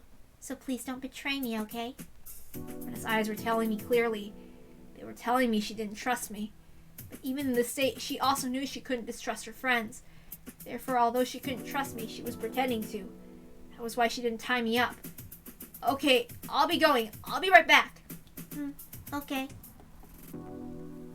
I walked past my friends, who were lying down on the floor, and headed to the exit. I saw some of their faces as I passed. Some were fearful. Some were sure I'd use that opportunity to run. Some were scared they'd die if I did. Don't worry, guys. I won't let her even touch any of you. If Rena tries to do something, I'll stop her, even if I have to risk my own life. Anyway, I'd do whatever it takes to ensure that nobody died. I had to make sure Rena didn't get angry. I'd just wait for the right moment. I went down to the school entrance and changed my shoes and unlocked the door and stepped outside. I felt the fresh air on my skin. I saw the lights from the police cars. I could feel all the policemen looking at me. As soon as I was in the schoolyard, a little voice tried to tempt me. I was free from Rena now. If I ran off the school grounds, I'd be free. What was I thinking? If I did something like that, Rena would go crazy, and who knows what else she'd do. The important thing here wasn't my safety. It was to make sure Rena didn't kill anyone. I saw a big man coming toward me from the school gate. That was probably Oishi. Are you my brother Keiichi? Hello, I'm Oishi from the Community Police Station. You can call me Kura. Sorry! Rena told me not to talk and just give these to you, so please take them in silence. I understand. These are the scrapbooks, huh? I'll take them. I tried to hand the scrapbooks to Oishi, but he stepped aside a little. Confused at what he was doing, I changed my position and tried to hand it to him again. He took them that time. And at that point, Oishi put something that was under his jacket into my pocket. Don't worry. Even if Ryugu was watching the buildings behind you, she couldn't have seen that. What is this? I couldn't look into my pocket because I didn't want Rena to suspect anything, but whatever it was pretty heavy for its size. I have a memo for you too. On your way back to the classroom, please read it without Ryugu noticing. Go on now. She'll get suspicious. I just followed his directions. I was worried Rena had begun to suspect something. When I looked at the classroom, the curtains were closed, but that didn't mean she wasn't peeking out through a crack. I went back to the entrance and locked the door. If Rena had checked and found the door unlocked, it would cause more trouble. Rena was in the classroom. There's no way she'd come down this way. She was alone. If she left the classroom, everyone would get out and run. They couldn't run because Rena was there, but they were all waiting for their chance. The entrance then was Rena's blind spot. As I changed my shoes, I quickly removed what Oishi had put into my pocket. There was a radio with an earpiece and something else that looked like a short police baton. There was also a folded piece of paper. I opened the piece of paper and saw a note written in small print. Dear Maibara, please hide the bug in your pocket. It picks up even a low voice, so you can use it to get in touch with me. By using the earphone, you can hear me in return. There's also a spray for self-protection. It sprays as far as 1 meter. Make sure you aim for the face. This must be the spray. I guess it's safe to try it here. I held the button, and the gas sprayed out from the nozzle. Compared to Rena's hatchet, this required some caution. It was small enough to fit inside of my hand. It was reassuring I could hide it so easily. In other words, it was not possible for me to stop Rena. As I realized all my classmates' face rested on my shoulders, I felt sweat form on my face. The memo continued. The spray is just for self-defense purposes. Pepper spray only impairs eyesight, and while it makes your enemies powerless due to extreme pain and coughing for at least 30 minutes, it's not powerful enough to render them unconscious. Therefore, please don't forget there's a possibility your enemy may fight back desperately in panic. This spray is your last resort. Please don't depend on it, but if you need to, make sure you use it. Oishi. Was he really telling me to use it or not? It's probably one of those grown-up issues. If the cops entrusted me solely with the fate of the hostages and I failed, they'd be held liable. So while he gave me the weapon, he made me consider its use. I hid the bug and the spray in my pockets and went back into the classroom. I felt a little dizzy because maybe I was nervous. I was simply following Rena's orders because I had no other choice. That was why I wasn't scared. But things were different from before. I had a weapon. I was in far better position, but my heart was pounding. Humans are so strange. Shit, what am I going to do? What should I do, my Barakeiichi? Did I want to fight with Rena? The memo said the spray only reaches as far as 1 meter. 1 meter? That was basically hand-to-hand battle. That meant I only had one opportunity. I didn't have a second chance. The memo also said I needed to aim for her face. That wasn't going to be easy. Shit! Besides, Rena was cautious. How could I stand directly in front of her within 1 meter? But that's what I have to do if I was to have any chance of winning. Rena would do anything to reach her goal. She wouldn't even hesitate to kill, just like how I didn't. Of course, things were already extremely serious. An apology definitely wouldn't be enough, but at least there hadn't been any casualties. The more time passed, the more irritated Rena would get. She might demand something again, and she might kill someone that time to show how serious she was. Bad things had already taken place, but a tragedy hadn't occurred yet. But it was almost here. It wasn't very far at all. When I closed my eyes, I could easily picture Rena killing one classmate after another. After I killed Rena and Mio, my room was covered in blood. If she killed 20 people, the classroom would be a pool of it. If that happened, Rena would... She still wouldn't realize she was being delusional. She'd rip out her own throat and die. That'd be too big of a cross for her to carry. And one day she would remember. Be sad. She didn't need to go through that. I didn't want Rena to go through what I had to go through. Shit. I felt dizzy. This was a very long hallway. I didn't know the classroom was so far. With each step I took, my determination to fight Rena became stronger. Rena would be shocked to realize I betrayed her. But she couldn't wake up from the nightmare on her own. Somebody else would have to wake her up. And her friends needed to be the ones to do that. Welcome back, Keiichi. Did Oishi say anything? What's the smell? As soon as I stepped into the classroom, I smelled something. Everyone had moved from one corner of the classroom. The smell reminded me of a gas station. Was it gasoline? I saw a red gasoline container by Rena's feet. The cap was open. It was seemingly sturdy and made of metal. It said gasoline on the side, written in felt marker. She must have spread it across the entire classroom. The smell was almost giving me a headache. No, it wasn't just the classroom. The classmates were soaked in gasoline too. How could she? I see. This is just like a hijacker holding a bomb. If the police were to rush in, she'd burn the hostages. I didn't know where she got it, but she made a lighter in her left hand. Rena, what do you think you're doing? Of course I won't actually do it. This is just insurance. I don't want to barbecue everyone either. So I hope this will just all end as a joke. Rena showed off her lighter. Obviously, she was trying to threaten me. I've heard about people committing, but they set themselves on fire. They pour gasoline on themselves and light it ablaze. You might think that if it was extinguished right away, it wouldn't be that bad, but human skin is supposedly very delicate. They say that even if 30% of a person's skin gets burned, it's enough to be fatal. If this was your entire body, it would result in death for sure. I had been put in a disadvantaged position. My weapon might take Rena's sight, but I wouldn't stop her from using the lighter. She'd probably use it the moment she's attacked. I didn't know if she realized it. That kind of lighter she had would keep burning until the lid was closed. Therefore, all she had to do was light it and drop it to the floor. In other words, my spray can wouldn't make Rena powerless at all. The last resort Oishi had given me had already lost all its power. What do you mean insurance? With those scrapbooks, Oishi would convince the rest of the police. After that, their investigation will expose the conspiracy. Right? Do you really think those scrapbooks are enough? I know government people don't move nearly quickly enough. And I was thinking if she didn't see any progress with the scrapbooks, she'd pressure the police by letting them know about the gasoline. Let's just trust Oishi for now. We should just wait to hear from him, okay? Yeah, that's right. Okay, then let me pick up where I left off. Anyway, those parasites became harmless with the passage of time. But some people didn't like that. Those people are the 3 families of Hinamizawa. Therefore they are... Rena was simply telling everyone what she heard from Takano. I started mumbling so I could let Oishi know what was going on. What a smell. Scattering a whole portable tank of gasoline. I was pretending to mumble to myself. so I could only say it very quietly. I wish I could say it louder, but that was probably impossible. I wasn't sure if Oishi could hear me.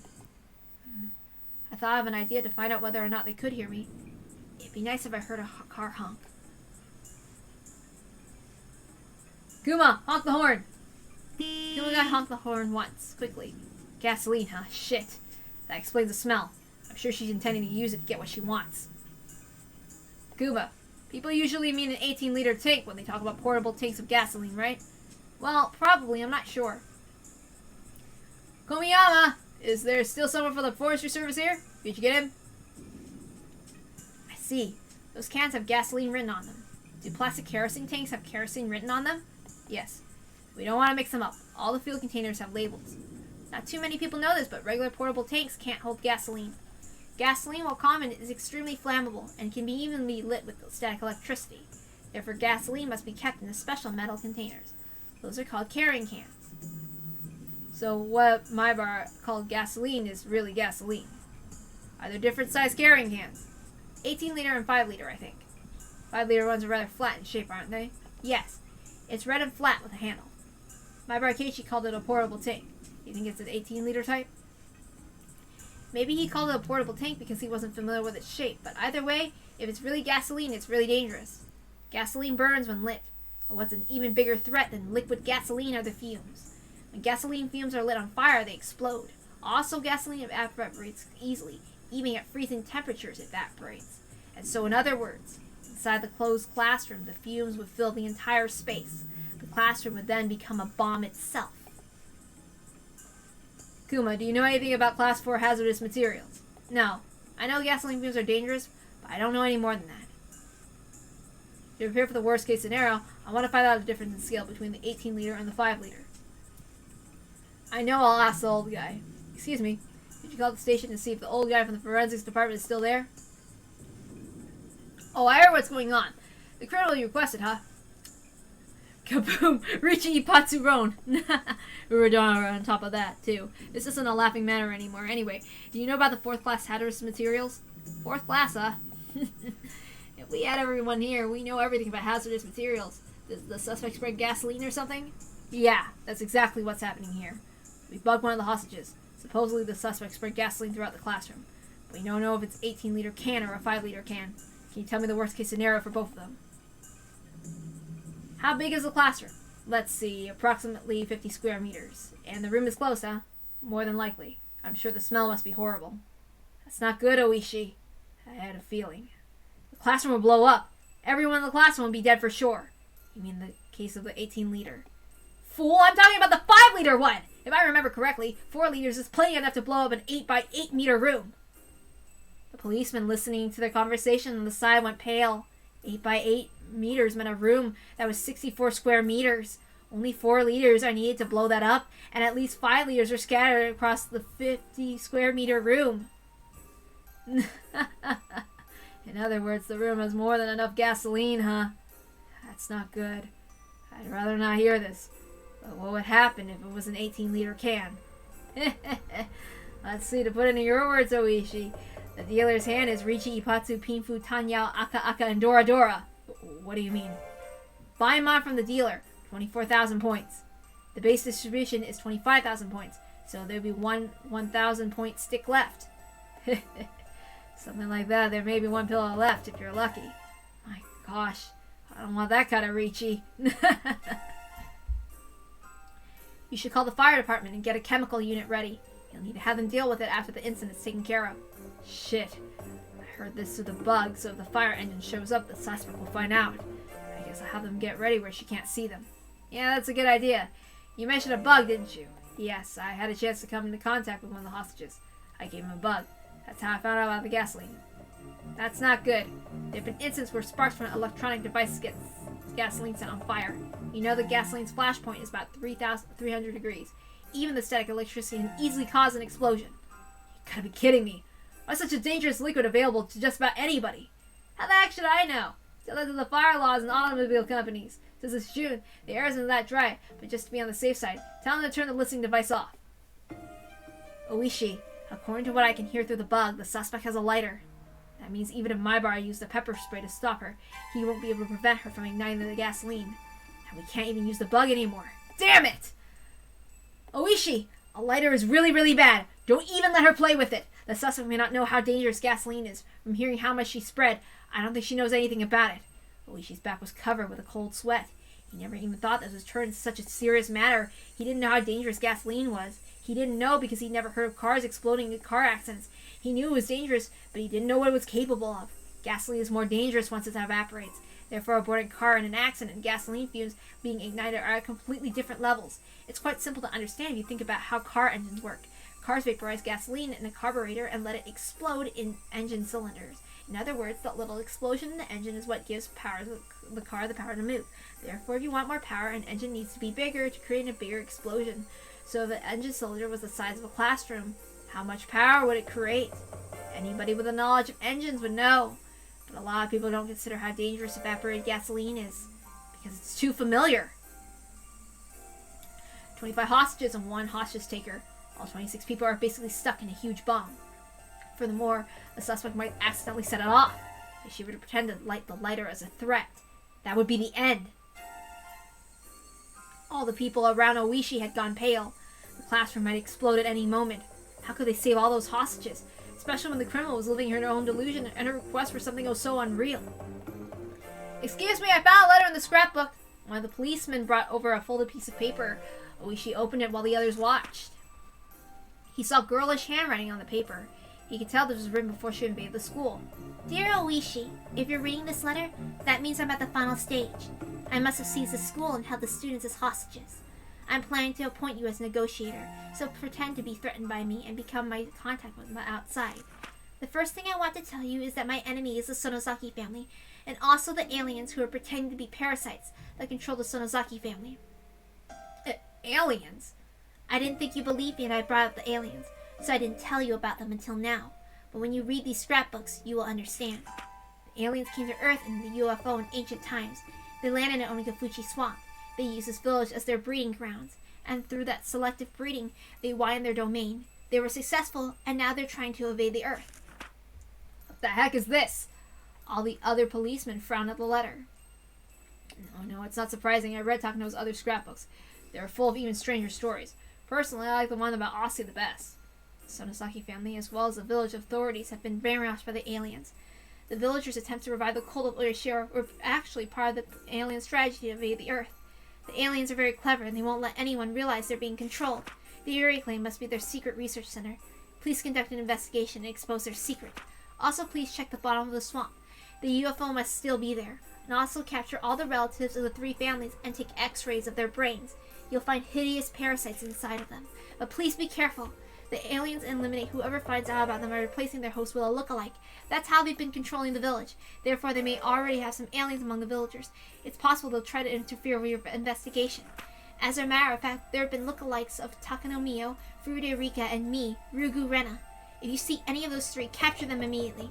That'll be proof that aliens exist among us. Takano Mio? Why does she think that? I know. I told her over the phone according to the result of the autopsy conducted by the lab in the Gifu Prefecture. The day of her death doesn't match up. You're talking about the mistake of her autopsy results? I told her I didn't know why Takano Mio was witness on the day of the festival when she died the night before. I never thought she'd take it like this. Maybe I joked around a little too much. It's interesting that she included herself. Did she look in a mirror or something? One of the policemen spoke up. He was the one of the pair who searched the garbage dump that night. I can understand that. Remember, the night we looked for Rugurena, somebody says she was seen in Gogura. That must be it. It was probably a bluff from the villagers. She must have heard it somewhere and assumed there was another version of her walking around. Damn! Nostradamus was it. It's just like that. No matter what happens to her, everything sounds like it's predetermined. Rugurena would blame aliens if she would trip and fall down now. Or maybe she's coming up with all this crazy stuff so that once she's caught, she can use the insanity defense in court. No, this isn't about that. She really does believe in this crazy stuff. She does it from the bottom of her heart. I know that for sure. She truly believes in these stupid scrapbooks. There's another letter. Let's see. P.S. I was poisoned yesterday with the same stuff that killed Tomitake. I've been scratching in my throat since then. I will probably have crawled my throat out by tomorrow. If you can find the antidote when you investigate the Irie clinic, please bring it to me. This sure is something. Yeah, if she believes in alien stories, maybe you can trick her with an antidote. You may not find the antidote. Or maybe it'll be too late by the time you do. Therefore, considering the time I have left, I set the deadline to 7 p.m. tonight. If investigation doesn't take place, and the antidote doesn't arrive by 7 p.m., I would choose to die with all the hostages by lighting with the gasoline instead. 7 p.m.? What time is it now? It's a little before 6. Days are long nowadays. It doesn't get dark even in the evenings. It'll probably start to get dark around 7 p.m. We only have an hour! No, it might even explode before that. Shit! What can we do? What the heck is she talking about? An alien invasion and she's trying to take the hostages with her? That's just crazy! That's absolutely crazy. We can't negotiate with her normally now, especially when she thinks she's absolutely sane. Oishi, look what comes next. What? I'm planning to spread gasoline throughout the classroom. I'm sure you realize how dangerous that is. If anyone suggests storming into the room, please tell them exactly how bad an idea that would be. Also, the hostages are anchored down with U-shaped bite locks. Even those alien policemen rushed in and killed me. They had to cut each lock. If you tried cutting them, you might create sparks. Therefore, you might completely need to ventilate the room first. In other words, it'll take an extremely long time to rescue all the hostages from the classroom. Actually, I have a different explosive system set up other than the gasoline I spread. It's a very simple time bomb using gasoline and a kitchen timer. The kitchen timer provides electricity at a set time. I tipped off its plug so it'll create enough sparks to ignite the gasoline. I already set the timer to 7 p.m. Even if I'm not around, there will be an explosion at that time. If the classroom isn't ventilated by that time, it'll explode too. I'm sorry to ask you like this, Oishi, but please help me so we can avoid a tragedy. Please let the 3 families know that Sonozaki Mion, the successor to the head of the Sonozaki family, and Furude Rika, a mascot for the cult of Oyashiro, are in this classroom. If any one of the 3 families helps you, I'm sure their conspiracy will be exposed by tonight. The alien invasion is going to happen very soon. Please get going quickly. To my ally Oishi, Rugu Rena. Oishi threw the scrapbooks to the ground. Damn it! How could she call me her ally? Is the kitchen timer like an alarm clock? Old appliances didn't have the timers. A kitchen timer is a device that turns on the appliances at a given time. When you plug it in, it provides electricity at the set time so the appliance will come on when you want it to. Wow, that's convenient. It's possible to use that to make a time bomb, using a kitchen timer. That's sure something a girl would come up with. Why don't we call the electric company and turn the electricity off? If there's no power, the timer can't go off. But that won't work. If the classroom became dark, she'd probably light her lighter. Maybe we can give her a sleeping pill as an antidote, but it would have to take effect slowly. I'm sure she'd have a hostage try it first. Be very careful. Understood. I'll get one ready. I need to talk to Maibara one more time. I have to tell him to not let Rugu Rena play with the lighter. I also have to tell him to turn the bug off. How about that, by the way? Have you heard anything interesting? The suspect seems to be abusing a hostage. Shit! I think it's Sonozaki Mion. Stop it, Rena! Rena kept hitting Mion, who had her hands tied behind her back. Rena wasn't using her fist, but instead the handle of her hatchet. Keiichi, you promised me you wouldn't move. If you do, I'll be angry. Rena's gaze intimidated me. Her eyes were full of madness. I could feel Rena's emotions boiling over on the inside. If I opposed her, she could easily cut Mion's arm off. What I can't forgive is you dug up the corpses and turned them into the police! I trusted you! I trusted you! Rena hit Mion's face over and over. It wasn't just Mion's hands that were tied up behind her. Her neck was also tied to a window frame on the bike lock.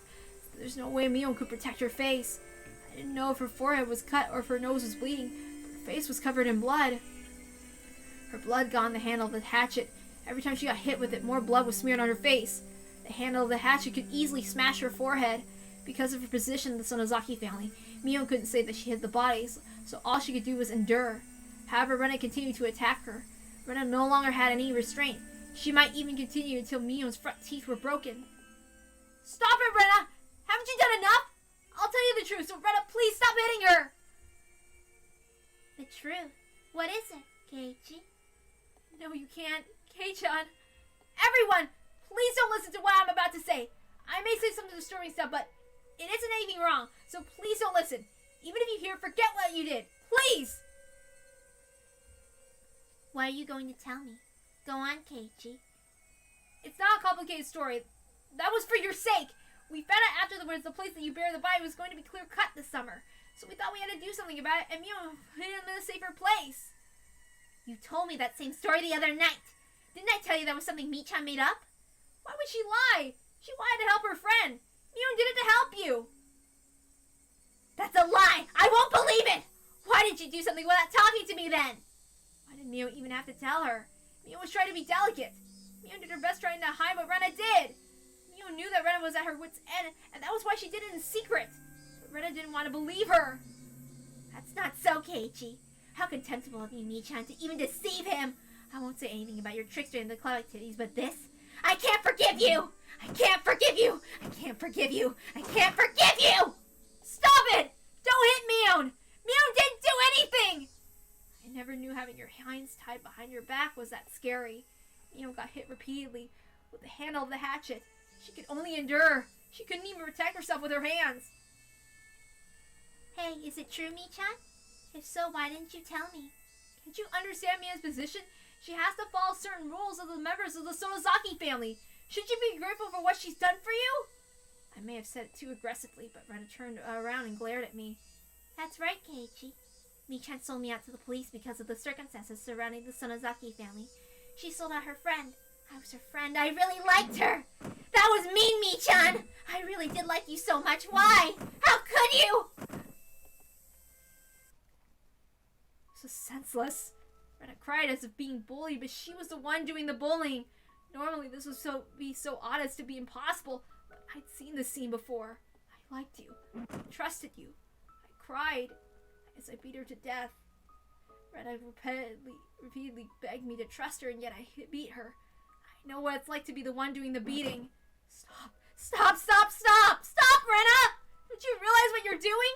You're hurting your friend with your own hands. I understand what you're feeling. I know you're sad because your friend betrayed you, right? But that's a misunderstanding. We didn't betray you. We've been thinking about you all this time.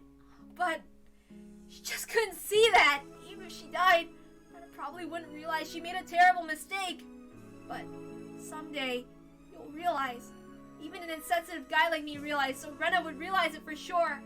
And that's when you'd feel even sadder, Rena. You'll remember this bloody meal one day, and then you'll realize you were the one who made her bloody, and you'll regret that you did. But I was the only one who could understand that because I remembered. There's no way for Rena to understand or realize that. I wonder if I was suffering the most of all. There's no way to avoid a tragedy. This was exactly the same tragedy. With different actors. The main character was Rena instead of me, but it was the same thing! Where was I? I was in the audience now. I knew how the story ended, but I couldn't come on the stage. Stop, Rena! Stop! Stop! Are you crying? What's wrong, Keiichi? I stood up slowly and walked toward Rena, just like what Rena did for me before with my arms open. Please stop. Stop this, Rena. You may not know why now. You may not know why you have to stop now, but if you don't, you'll regret it someday, so please stop. Keiichi, I'll be mad if you don't move back to the wall. Rena's eyes went cold and she lifted the hatchet with her right hand. Don't, Kei-chan, I'm okay. Mio told me, but with such a bloody face, how could she? Are you going to hit me with that hatchet? If you come any closer, I will, without hesitation. I don't need you anymore, Keiichi, but I want to be with you until the end, so please don't make me mad, okay? Okay? She sounded gentle, but her expression was telling me there would be no hesitation. Rena would crack my head open with the hatchet immediately. But who cares? If you were in my shoes, what would you think you would do? Of course I don't want to die, so I wouldn't oppose my opponent. If they had a weapon, I would be scared. That's a lie! I know. I know you're strong enough to give up your own life for the sake of your friend. It's my turn now. My turn to be strong. I'm just like you. I won't hesitate to give up my life for my friends. If you want, I'll give my life to you. So stop this! If you trust your friend, stop hurting her! The same pain will attack you later, so stop!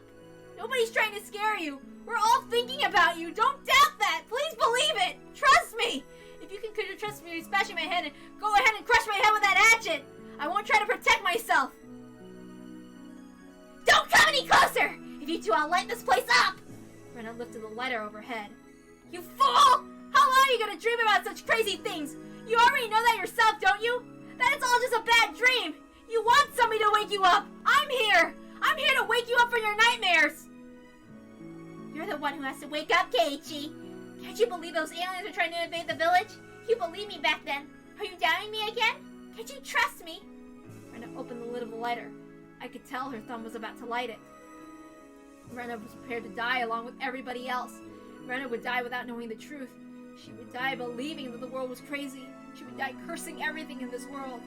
That was the storyline of this tragedy, wasn't it? This is a theater from hell. What an interesting script.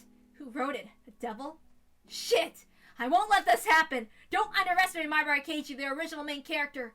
Don't think the same storyline will work again. I'll be taking over the script this time, and I'm going to destroy it!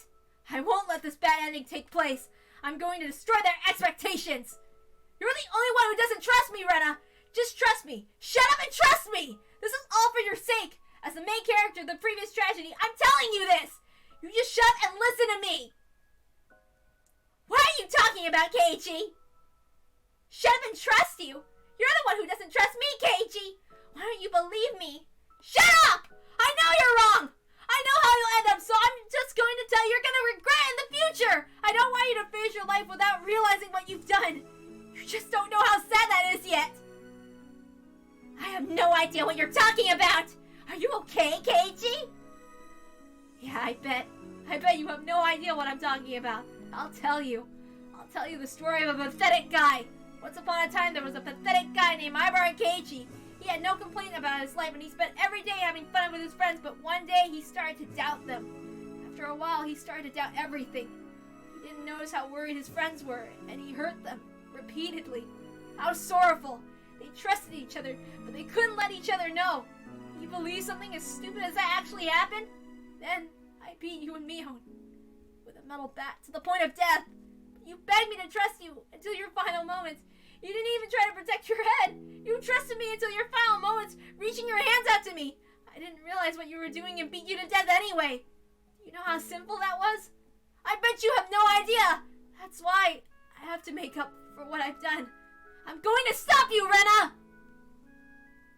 If you come any closer, I'll light the lighter! Just as you tried to save me with your life, I'm going to save you, Rena! I still remember how magnificent you were when you died. You weren't even afraid of it. These words will reach him, she thought. Those next words will make Keiichi realize. Trust me, Rena! That was when Rena hit my head with the hatchet. I crumbled down to the floor. She hit me with a handle, but my head was probably cut open. I felt the blood on my face. Poor Keiichi. That's not of your own will. The parasites that are living in your brain are controlling you. Oishi will find the medicine for it. When he comes, I'll let you take the medicine first. Then you'll be free. You'll return to the Keiichi that I loved. Just hang in there for a little while longer, okay? Damn you! I heard the phone ringing in the teacher's office. Rena listened to the phone ring for a while and realized it was for her. Rena tried to answer the phone in the classroom, but she couldn't figure out how to transfer the call, so she figured to answer it in the teacher's office instead. I'm going to the office for a bit. Don't run away, okay? If any of you are missing, something terrible will happen to Michan, okay? Rena glared at everyone in the classroom, intimidating them, and left. That was when I heard a honk from the outside. I remember the signal from earlier. Did Oishi want to get in touch with me? I bent down and put the receiver in my earphone in my ear. Can you hear me? This is Kumagai from the community police station. Oops, I messed up. I'm sorry. Please cough if you can hear me. Very good. Please listen very carefully. The gasoline the suspect spread everywhere is very dangerous. The classroom is filled with vaporized gasoline right now. It's like a bomb. Please don't aggravate Ryugu any further, and don't let her play with the lighter. Please don't provoke her anymore like you just did, okay? This smell is awful. It's possible the gasoline fumes to ignite the slightest spark. Therefore, please turn the bug off after this communication. That's just to be on the safe side. Also, one last thing. According to the suspect's note, she has set a time bomb. A time bomb? She used the kitchen timer to make a simple time bomb. The classroom will explode if it goes off. We're trying to get some sleeping pills ready to give it to her as an antidote. We don't have much time left. According to her note, the timer's set for 7 p.m. I looked at the wall clock. It was 6:45 p.m. There were only 15 minutes left. I could hear Rena screaming into the phone. Oh. No, the time has already been set! Hurry up, Oishi! I won't wait for even a second longer! As you can hear, Rena is refusing to reset the timer. She's going to kill herself in 15 minutes. I remember thinking the same way as Rena after I killed Rena and Mion. I knew the police would come. I thought someone would solve the mystery after I was dead. If that's what Rena was thinking, that she'd been planning to kill herself from the beginning. What do you want me to do? The sleeping pill should arrive soon. But if an explosion took place before we can negotiate, there'd be no point. We want you to find the time bomb and disassemble it. You mean cutting the red and blue cords like in the movies? It's probably simpler than that. According to the suspect, she used a kitchen timer. It's not a battery-operated one. It's one of those that you plug in. It looks like an alarm clock. Do you see anything in an outlet in the classroom? There was one outlet in the back and another at the front of the classroom. I checked, but I didn't see anything that was plugged in. No, I don't see anything. If an ignition is taking place somewhere else, it shouldn't work. It must be somewhere in the classroom. No, I don't think so. The only cord coming from the hallway is the one for Rena's phone. Is it possible for the kitchen timer to be battery operated? It's a type that's powered by electricity. Could it possibly be in another room? If it was in a different room where she spread gasoline, then the timer could still be in there. Are you telling me to check the whole school? In 15 minutes. Damn, I'm injured here, you know. But if I stayed here, I'd die in 15 minutes. This isn't a time to be pessimistic. This is probably my last chance to stop the tragedy from taking place. She spread the gasoline while I went out to deliver the scrapbooks. She must have done it in a fairly short time. I really didn't think she had enough time to spread it anywhere else other than the classroom. Then where was the time bomb? We're doing everything we can here, so please help us. That's all. If you don't have any questions, I'll end the communication. Is there anything else? No, not really. Wait, yeah, I do have one thing to say. What is it? Please tell Oishi that he should have never told Rena about my past. If I come out of this alive, I'll punch him, so he better be prepared. Wait, 2 punches. One for telling Rena about me, and another for telling me about Rena. I understand. Oishi's disappointed in himself for letting Rena fool him. I'm sure he'd be happy to let you throw a punch or two. Is that it now? Yeah. I've already wasted a few minutes here. See ya. Be safe. Rena was still on the phone. Oishi was definitely trying to stall her. From what I could hear, it sounded like he's telling her that they investigated the main Sonozaki residence and found something awful in their secret basement or something like that. Hey, if you went too far, Rena would believe everything again. Mio was going to get hit again for lying. Keiichi. Rika and Sadako crawled up to me. Did you hear? Traps are my specialty. I can't let Rena do this to me. Sadako realized how serious this situation was as well. The lives of the hostages, including her own, were about to be taken. Yet she tried to remain strong. Sadako, even if you die, please don't hate Rena. Rena's sick. She was just unfortunate enough to get this tragic disease, remember? We had so much fun together. Sadako, I still believe both you and Rena are my wonderful friends. How can you still say that she's your friend after what she's done to Mio? But can't you understand, Sadako? Once a demon starts to act up inside, no matter how tragic the outcome, you can't just stop it. Sadako quietly hung her head. I didn't understand what Rika was trying to say to Sadako. But maybe. I believe in Rena. There you go, Sadako. I hugged Sadako's head. Rika's arms were tied, so she couldn't embrace Sadako, but she put her forehead closer to her in praise. Okay then, I'm asking the world's best trap expert. If you were to blow up this room, where would you set a time bomb? Count on me! The device has to be connected to an outlet, huh? Yeah, that's right. But it could be somewhere else other than this room. It's possible she spread gasoline all over different rooms and set the device there. No, I don't think she had enough time to do that. She had gasoline hidden close by and only spread it here. That was about all the time she had. I remember now. Rena told me last night that she had to prepare something for today. That means she had things ready since last then. Those are all the hints I get, huh? What a cruel minesweeping game. You can find it, Sadako. If you can't, there's no way I can. I'm wagering all my trust in you. You can do it, Sadako. In order to save Rena, please find it. In that case, very well. I shall prove that Rena's trap is child's play compared to one of my own. I'm going to ask you one more time. If you were to blow up this room, where would you set the time on? Sadako grinned and closed her eyes to concentrate. By the way, I would say what Sadako I know what Rika's talking about. Who are you people? Move over. Who's in charge here? Several cars have arrived, producing several men. They were from the Okinomiya station. One of the men was wearing a suit despite the hot weather. He approached me, pushing Kumagai aside.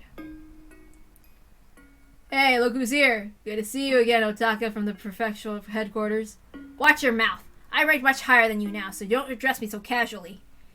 Can I help you with something, Otaka? I'm rather busy at the moment. You can't possibly be thinking about taking over this case. Who approved that exactly? I did, Oishi! Chief? Takasugi has informed me of the situation. He also told me you started all this. You can go now. The troops will take over. The troops? Otaka, you aren't going to plan to storm the building, are you? I understand the risk, but we don't have any time left before the bomb goes off. You've taken too long. We're here to take care of the mess you left behind. Just step back for a minute. I couldn't talk back if both Chief and the guy from the prefectural headquarters gave me an order. Oishi, who the heck is he? That's Otaka. A long time ago he was showing off even though he was bad at mahjong, so I taught him a lesson. Or maybe he's still holding a grudge from when I knocked him unconscious in that kendo tournament. Obviously, we didn't get along. Give me the latest update, Oishi. Are you serious about storming the school? We're about to sell this thing peacefully with some sleeping pills. What are you trying to accomplish here? It's too late for that. If we had another hour, that would be possible. Instead, a special unit from the prefectural police department to move in. Your unit will be their backup. Chief, you know what's going on, don't you? That classroom itself has turned into a huge bomb. But even the classroom itself isn't the bomb we're scared of. It's the suspect, Ryugu Rena. We finally calmed her down and found a way to sell this peacefully, and we're about to start that operation. I know we only have about 10 minutes, but I'll make sure this works. I'll continue negotiating. If that doesn't work, I'll be blown up. And you can sit back and say I told you so, okay? Oishi, a special unit for the professional police department isn't just any old unit. You've heard about the second company, haven't you? What's that, Oishi? Is this second company that well known? You remember about 5 years ago, when the JRA hijacked the airplane Flight 472? I've heard that the special counter-terrorist units were put together in Tokyo and Osaka after the incident, so they really do exist. But why would a special unit from Osaka be here? Otaka smiled proudly. We just happened to be holding a training session while your professional police unit. We've requested their help. You haven't changed, have you? You have a bad tendency to escalate matters quickly. The company members exited the vehicle after one another and took position. They didn't move like policemen. Otaka, are you really going to have a gunfight here? One shot is all it takes to trigger an explosion. Don't worry, they won't use firearms. They're using riot shields and riot guns. These guns send out tear gas at high pressures. There'll be no issue with the explosion. Wow, I've never heard such a convenient water gun. By the way, can that toy reach the classroom from across the schoolyard? You don't need to worry about that. You just move over and let us do our job. As I lifted my arms exaggeratedly, one elbow accidentally touched the car horn which hung. Of course, I did it on purpose. Are you trying to get my Barkeichi's attention? Of course. I just hope he heard it. What are you going to tell him now? They're probably thinking about breaking one of the windows with a grenade and shooting tear gas into the room. They have no idea how serious Ryugu Rena is. Deadly serious. Even the noise of a window breaking could drive her over the edge. Are you saying the special unit can't suppress her? Of course not. That's why we've been so careful. Ryugu Rena has been intending to kill herself this whole time. A raid doesn't work on people who don't care about dying. We only have my bar now. Oishi, here he is. Hello, this is Oishi. If you can hear me, please cough. This is an emergency. Please listen. I have a feeling it's not good news. Unfortunately, you're right. The professional police are getting involved. They're going to ruin everything we've worked for so far. There's a special unit about to break in. Hey, the only reason I haven't used my pepper spray is because they won't stop her from igniting the gas. A ray won't work. The professional police don't understand that Ryugu is prepared to die. They're assuming the lighter is just a threat, and she isn't really going to ignite the gas. They'll break in within 5 minutes or so please take the lighter from Rena and Ryugu before they move in. Is that in addition to your order to something about the time bomb? Yes, that's right. You've got to be kidding me. You want me to take the lighter from Rena and do something about the time bomb too, all within 5 minutes? Come on. You're the only one we can count on. I'm begging you. How is it, Sadako? Can you think of something? I just have to check the hallway on the first floor to check whether it's really there or not. Knowing Rena's patterns, if it was on the first floor, it would be there, and if it was on the second floor, it would be there. I just have to see if there's a core in the hallway on the first floor, right? It should be there. If Rena was in a normal state of mind, I would know for certain, but with her being like this, I really cannot figure out her thought pattern right now. Okay, I'll do something. We don't even have time to think about it. I'll look into those 2 options myself. I don't want another tragedy. Demons down there in hell, I bet you're just waiting for an amusing ending to unfold while eating some popcorn. Oh, give me a moment. I won't let that happen. I'm gonna change everything, and then I'm gonna make you pick up the popcorn off the floor. I spoke to Rena as she continued with her story about aliens. Huh? What is it? What's the matter, Keiichi? Hey, didn't you hear something just now? Rena went quiet and looked around. Rena had become totally paranoid about everything. When she became worried, she couldn't ignore it. Really? Are you sure, Keiichi? Yeah, I'm sure I heard something. I knew she wanted to check it herself. But she really couldn't leave the classroom for something like that, so in that case she'd have to ask me to check for her. Rena must have been thinking the same thing. Keiichi, can you go check? Rena gave me an order with a fake smile on her lips. Yeah, okay. Rena watched me go out into the hallway. As I did, she spoke to me. Don't make me angry, okay? Trust me, I'm your friend. Yeah, I trust you. I trust you, so don't betray me, okay? After being freed from Rena, I looked for a cord in a hurry. I didn't even have 5 minutes. The office probably had more outlets than anywhere else. I headed for the teacher's office. Shit, where are the outlets? Unlike light switches, outlets wouldn't always be found near entrances. Damn it, why did the clock in the teacher's office have to make such a loud ticking noise? Don't worry, Keiichi, we'll find it. Rena would, if I were Rena... If Rena was even more mistrusting than usual, where would she set the trap? A trap expert like me ought to be able to discern that. What's this? I saw a plug inserted into the unit under the principal's desk, and I also saw a cord extending under the door to the reception room. There shouldn't have been any reason why a cord had to be extended into that room. The reception room had an outlet of its own. I tipped over the reception room and opened the door. Sorry, there's some noise. The door squeaked as I cracked it open a little. I poked my head inside the reception room, and I saw the suspicious cord crossing the room and extending under the door to the hallway. Let me try that again. I poked my head inside the reception room, and I saw the suspicious cord crossing the room and extending the door to the hallway. I followed the cord through the reception room, and I opened the door to the hallway, and the cord was extending into the storage closet. The storage closet we used to hold the chemicals. I could smell from there. The cord was extending into there. I keep messing up, I'm sorry.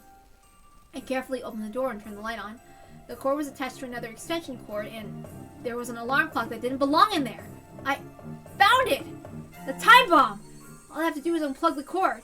I picked up the alarm clock. It looked like a normal alarm clock. Actually, it was a normal alarm clock. I remember Kumagai calling it a kitchen timer. He said it was a bit like an alarm clock, but this wasn't like an alarm clock. It was an alarm clock. Wait, didn't alarm clocks use batteries? This alarm clock was a battery-operated one, too.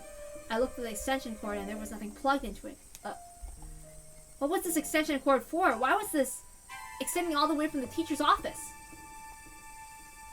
Now, Keiichi, run! Sadako! That's the wrong place! You've been tricked! A black shadow was covering me. I felt my body freeze. It was so frozen that I felt like it was about to crack. I turned around slowly and saw someone holding a hatchet above her head. I dropped the alarm clock.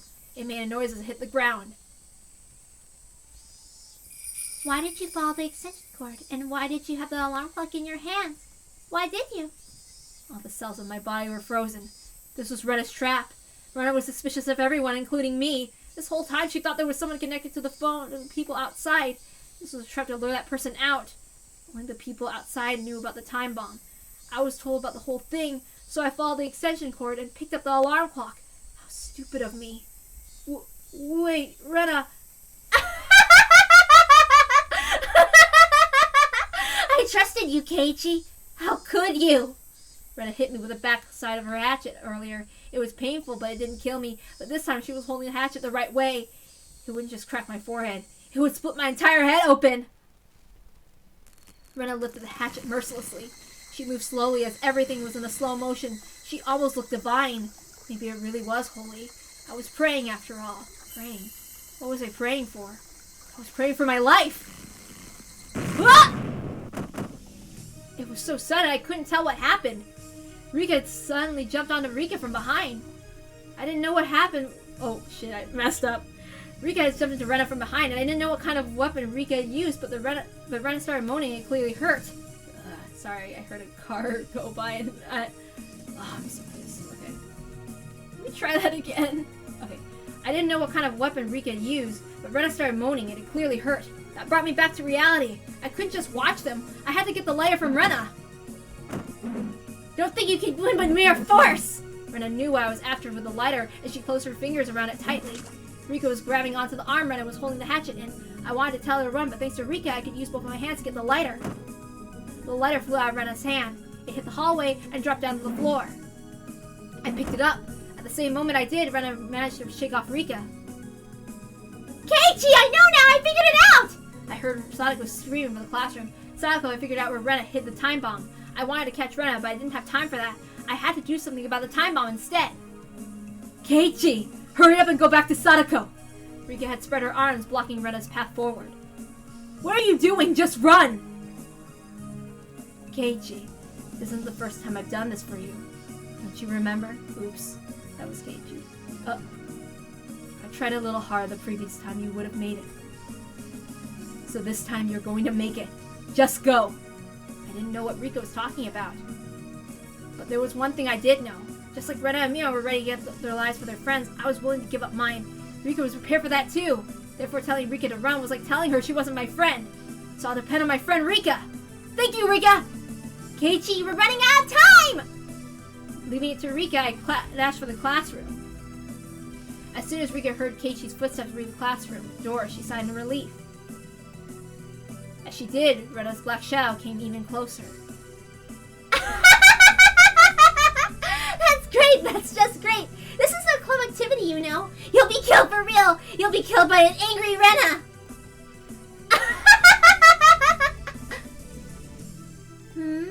You're not afraid of me, are you? You're amazing, Rika! Rika grabbed a mop as she ran from the storage closet. She picked it up and held it upside down like a spear. Rika's stance told Rena that she was ready to fight. Rika didn't look like a little girl anymore. She looked so brave that Rena was even startled by it. Boy, you really are amazing. You aren't afraid of being killed at all, huh? Rika smiled cynically. Rika never usually smiled this way. Do you really think I would be afraid of death? I've experienced several hundred deaths up until now. Why should I be afraid of it all of a sudden? You aren't Rika, aren't you? You're the one I met that night. Show yourself, alien! Where's the real Rika? The real Rika. She's right here. Me pa! The way you're looking down at me, that really is like Rika! I get it. Oyashiro is an alien. The Furude family is descended from him, and therefore you're a descendant of aliens! I'll crack your head open and drag all the parasites out of your brain! Rena raised her hatchet and charged at Rika with a scream. One swing is all I need to smash your head open! Rena looked like a beast charging towards its prey. Rika took a step backward and lowered her body, preparing to counterattack. She did that with no hesitation. Even a minute is plenty. I'll play with you. Come on, hatchet girl. Do you not get it, Keiichi? All the hints were already in place this morning. Calm down, Sadako. Explain more slowly so I can understand. What are you trying to say? It's simple if you just remember. Come on! It's quite obvious when you do. Hey, something stinks today. Close the windows. Silly, it'll be hotter if we close the windows. We'd all been smelling gasoline from the outdoors. There was no forestry service or people in the office, so they weren't doing any work today. The smell wasn't coming from any work they were doing. In other words, it was the smell of Rena's gasoline. Rena hid the gasoline in the classroom and she had it in a plastic container. You can't smell the gasoline that's in a plastic container, so in other words, she had more gasoline ready than just in the container she used to spread it around the classroom. Where was the smell coming from? Was it coming from outside? Vaporized gasoline is heavier than air. It sinks. Therefore, another hint other than that. What? Our ball's missing! You hid it again, didn't you, Hojo? Why would I hide such a stupid thing? If I was going to hide something, I'd hide something better than that. Kids who love to play with their ball never lose it. It should have been in the same place it always was, but it was gone. So that must have meant that Rena used it for something. The gasoline was coming from above. A ball was missing, so maybe that was stuffed somewhere. Rena blocked blocked the drain with a ball and poured gasoline in the drain canal. Where? On the roof of the second floor. The drain canal extended along the roof of the second floor and came straight down to the ground. If it was plugged and filled with gasoline, it was like a huge Molotov cocktail that extended from the ground to the roof of the second floor. Furthermore, the drain canal ran by the classroom windows. If the canal exploded, the classroom would explode too. Therefore, the time bomb must be... I bet she ran an extension cord out the second floor window. It's on the rooftop! I picked up a pair of scissors and cut Sadako's bond. By the way, how did Rika free herself from the rope? I apologize for not being thin enough to slip out myself. I rubbed Sadako's head. Take care of the rest here. I'm going up to the roof. As I jumped out of the classroom, Sadako stopped me. Keiichi, here! What is it? Something silver sailed through the air. I caught it. It was a metal bat. That's Nini's. Make sure you give it back to me, okay? Sure thing. Thanks, Sadako. The metal bat fit right in my palm. I didn't even feel its weight. It really eased my mind. The name Satoshi was written on the handle. It was the bat that belonged to Sadako's brother Satoshi. He was a victim of last year's tragedy. You and I were the same. I won't let another tragedy take place. I'll treat this as a gift from you who was winging the wings.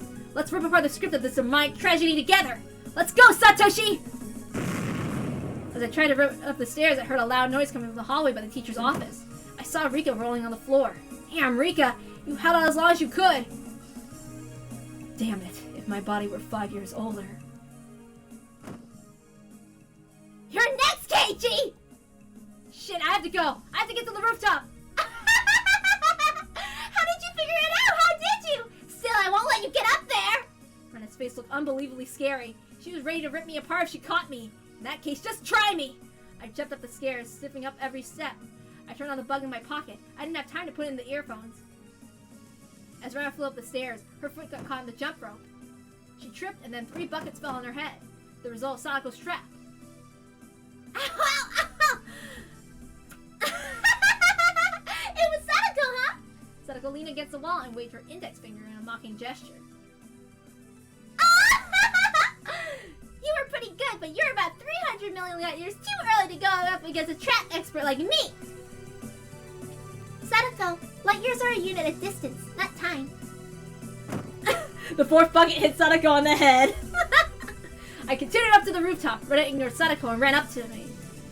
Oishi, I did it! I got the lighter! I know where the time bomb is! It's on the rooftop of the drain canal! I'm headed up there right now!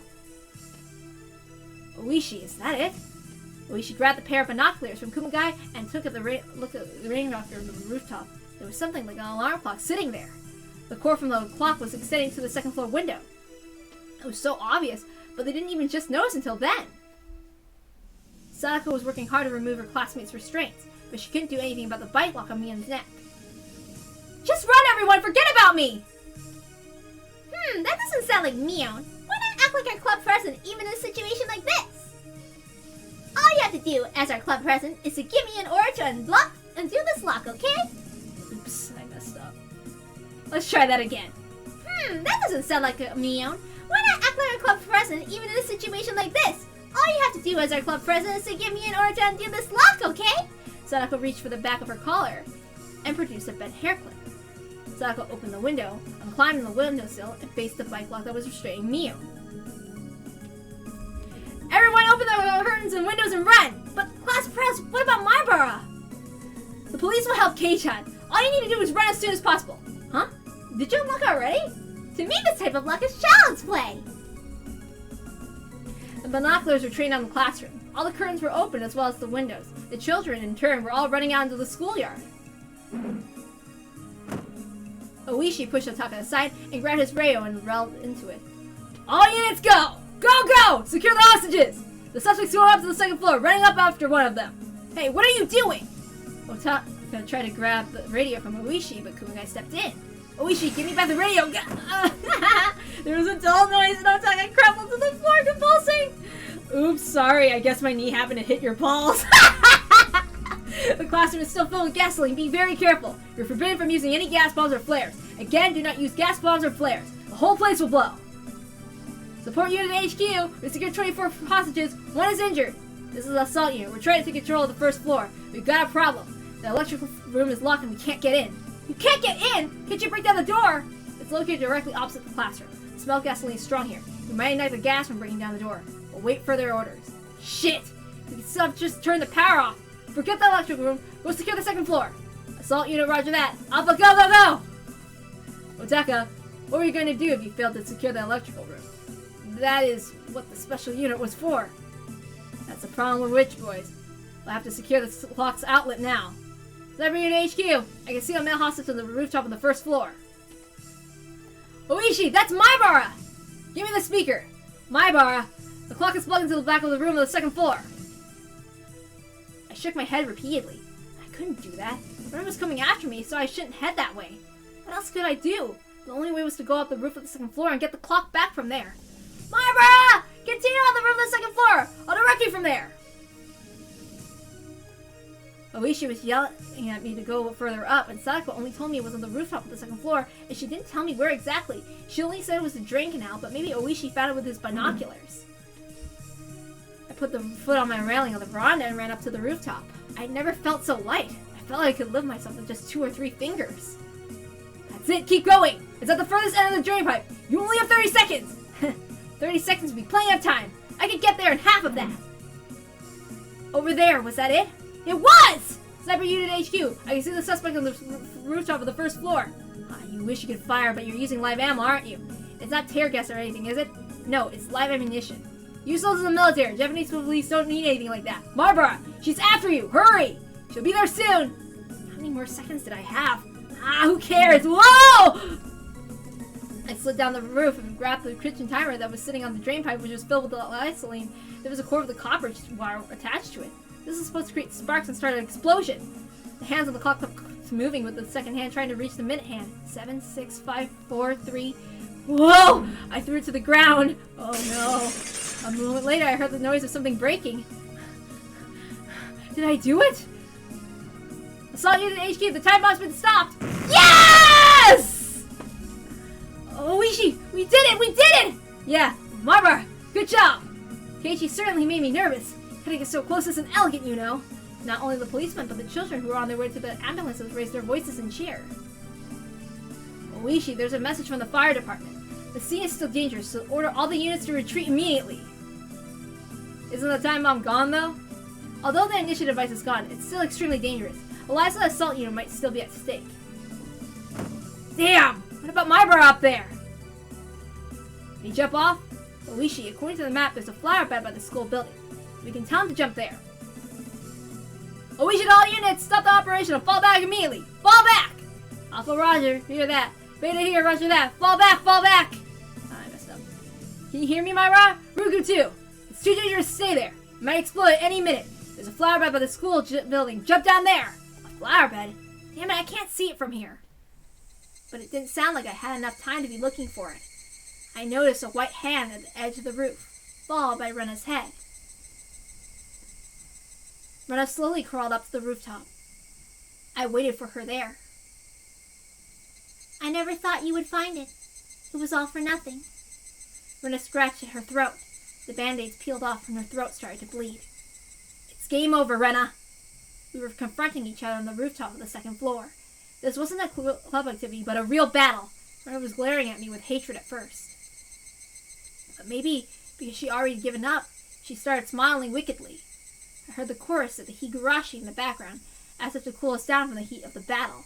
I didn't think we needed their service yet, though. Yeah, if it was a board game, you would have reached the goal and won, but this isn't a game. So this isn't a goal, it's a dead end. Shit. You don't give up, do you? Rena, you really are strong. You never give up, and you fight to the bitter end. You keep believing until that point, too. Praise like that won't make me happy now. You ruined everything that I risked my life for, Keiichi. I was simply trying to protect our species from the aliens. You ruined it. If humans go extinct, it'll be your fault, Keiichi. That'll be recorded in history. I didn't mean to laugh, but I couldn't help it. My name would be written down in the history books of the aliens as the one who destroyed the human species. Somehow that kind of sounded cool.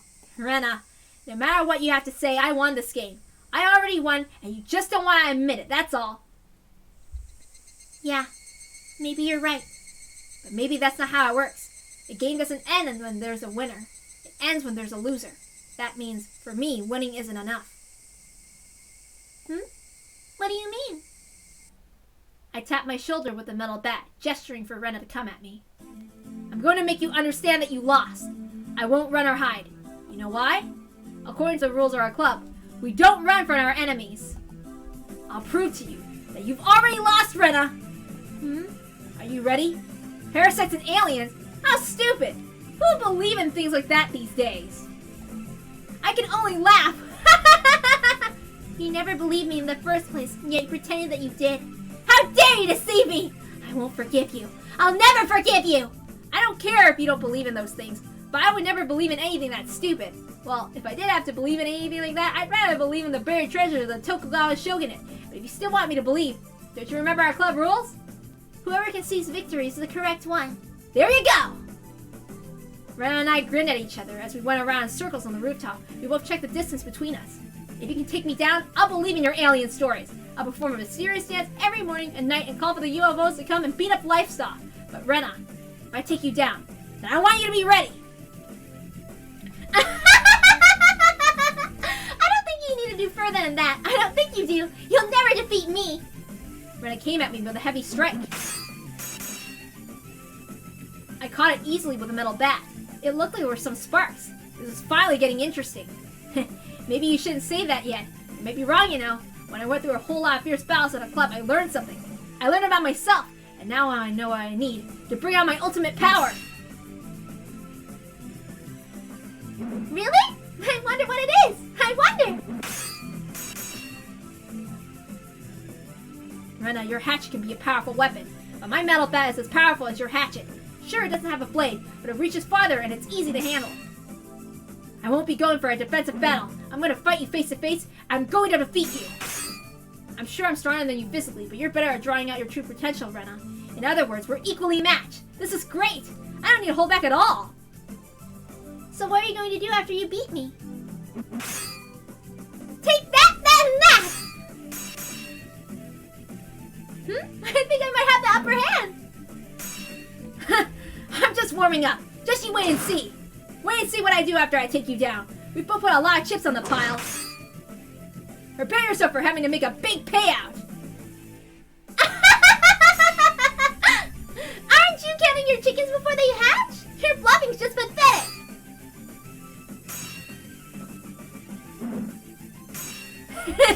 You don't get it, do you? My strength increases in proportion to my reward, don't you know? Let's see. You'll be my personal maid. Starting from the moment I wake up until I go to sleep at night, you'll serve me all day, every day. With Coach's help, you'll be wearing different costumes every day. Wait, until I go to sleep at night? What if I make it so that you don't let me go to sleep instead? How about that?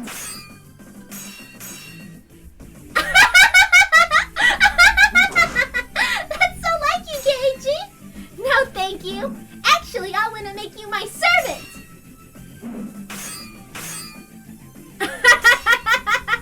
We both laughed like crazy people as we struck at each other. It was strange how much fun it was becoming.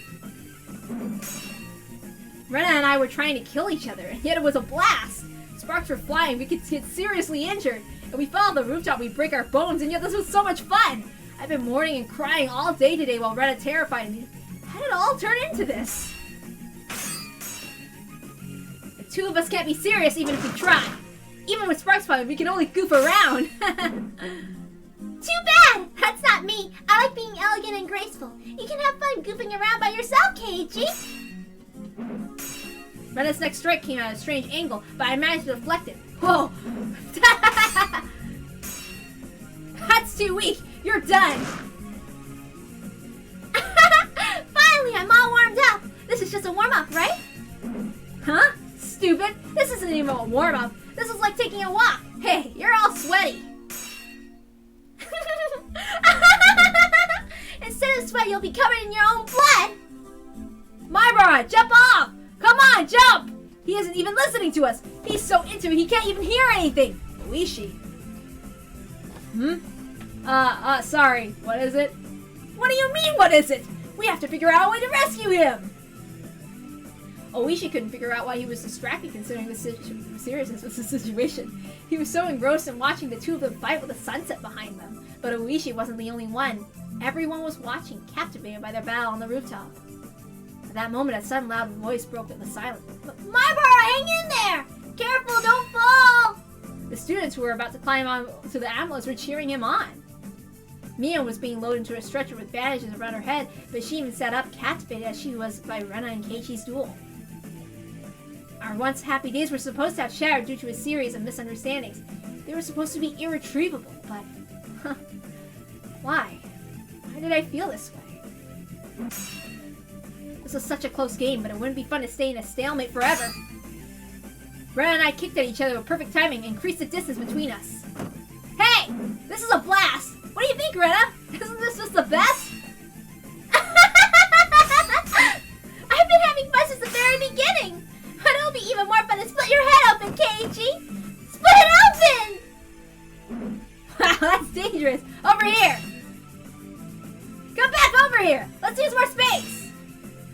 Something like this doesn't happen too often. Let's enjoy it as much as we can! This would make a great picture! Look! There's a beautiful moon behind us! The breeze feels great! It was such a fantastical scene. Two people were fighting on the rooftop of the school building with the moon behind them. It was almost unbelievable. All the policemen and children looked at the mysterious and fantastical scene from a distance, completely entranced. Everyone was thinking the same thing, but nobody said anything. Why does it look like they're having fun? Getting all fired up in the breeze is cool. It reminds me of the Watanagashi Festival. I don't really like to just sit back and enjoy the cool of the eating in silence. When the moon comes up, I turn into an animal. All of us club members went crazy on the night of Watanagashi. The mayor scolded us by the end of it, but we laughed at each other and promised to do the same thing again next year. Going crazy under the moon, huh? That sounds cool, doesn't it? Maybe we're already crazy. Yeah, I feel the same. We're having fun trying to kill each other. We must be mad already. This must be what insanity is like. Some people say the moon has the power to arouse passions in people. Maybe that's true and maybe it's not. One thing's for sure, that even if there were a new moon tonight, we'd still feel the same way. As our surroundings got darker, the sparks we created with each other started to look like fireflies. Hey now, isn't there gasoline in the drain pipe nearby? Who cares? If an explosion happens, it happens! Hey, what are you doing? Are you getting too sweaty to hold the bat? Why don't you take a break and dry your hands off? I'll split your head open while you do that, though. That's a good one! Isn't that your skirt clinging to your legs? You can take it off if you want. I'll just watch you instead of attacking. Really? Then I'll give you a good blow to the head while you're trying by my legs. This is really so much fun, isn't it, Rena? Yep, it sure is! We flew, we danced, we struck and we laughed. We stepped back once in a while to catch breath and charged at each other and let the sparks fly. We aimed at each other as we went around in circles on the rooftop of the school, our special stage. Rena and I were all sweaty, but we weren't exhausted yet. The beads of sweat rolling down my body just tickled me. We exchanged furious blows one after another. Neither of us as a disadvantage or disadvantage. Neither of us exulted in victory or rage in defeat. Battle with Rena in itself was fun. It was like a dance. A dance I couldn't dance by myself. It was a dance I could only dance with somebody whom I was equally matched. Didn't you think the same thing when I did when the club activity with the whole class? The day we dueled with the wire guns. Yeah, I did! We wanted to fight like this again! As we thought that the way of the rooftop, our classmates down below must have thought the same. Our fight was so pure and passionate that everyone thought the same thing. We want to join them! It was the same back then. We were using wire guns, but we did the same thing! But this is far more fun! I don't have to worry about how much wire I have left in my gun. Yeah, we can't create sparks with water guns. We couldn't strike at each other like this either. We were both breathing hard, waiting for the right timing to take a step forward. In the midst of that, we grinned at each other. This is exactly what I said then, but I'm gonna say it again. Okay then, I'll respond just the same. We both smiled wickedly in the same moment. This is so much fun! I don't even want to end this! Don't hate me if you No, I won't. I hate myself for ending this game. But I know I wouldn't be the one to cry in the end. I don't know about that. Your feet are getting weak as if they're made of straw. Shut up! Whoa!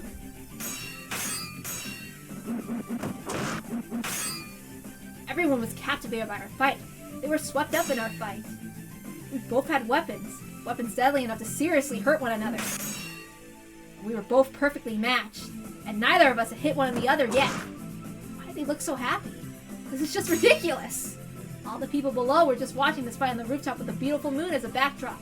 Not even the police could stop them. This was impossible. This battle was absurd and absolutely impossible. Keiichi, try to stay in the middle of the roof. Use your height to your advantage. Sadako and some of her classmates cheered Keiichi on, but there were some who were cheering for Rena too. And then this was no longer a fight to the death. It was just a second round of the water gun battle. A club activity is a club activity, and a game is a game. This is just a second round, so nobody would die. Even though they had real weapons, nobody thought they would get hurt. Rika wasn't cheering. She was just looking up at the rooftop. I've never seen anything like this before. Rika thought to herself. She thought Keiichi would win, not just against Rena. Rika thought Keiichi could even destroy the walls of the mazes of tragedy that had no exit. What are the snipers doing? The suspects tried to harm the hostage! Fire immediately! As Otaka yelled into the radio, Mio screamed for him to stop. No! No!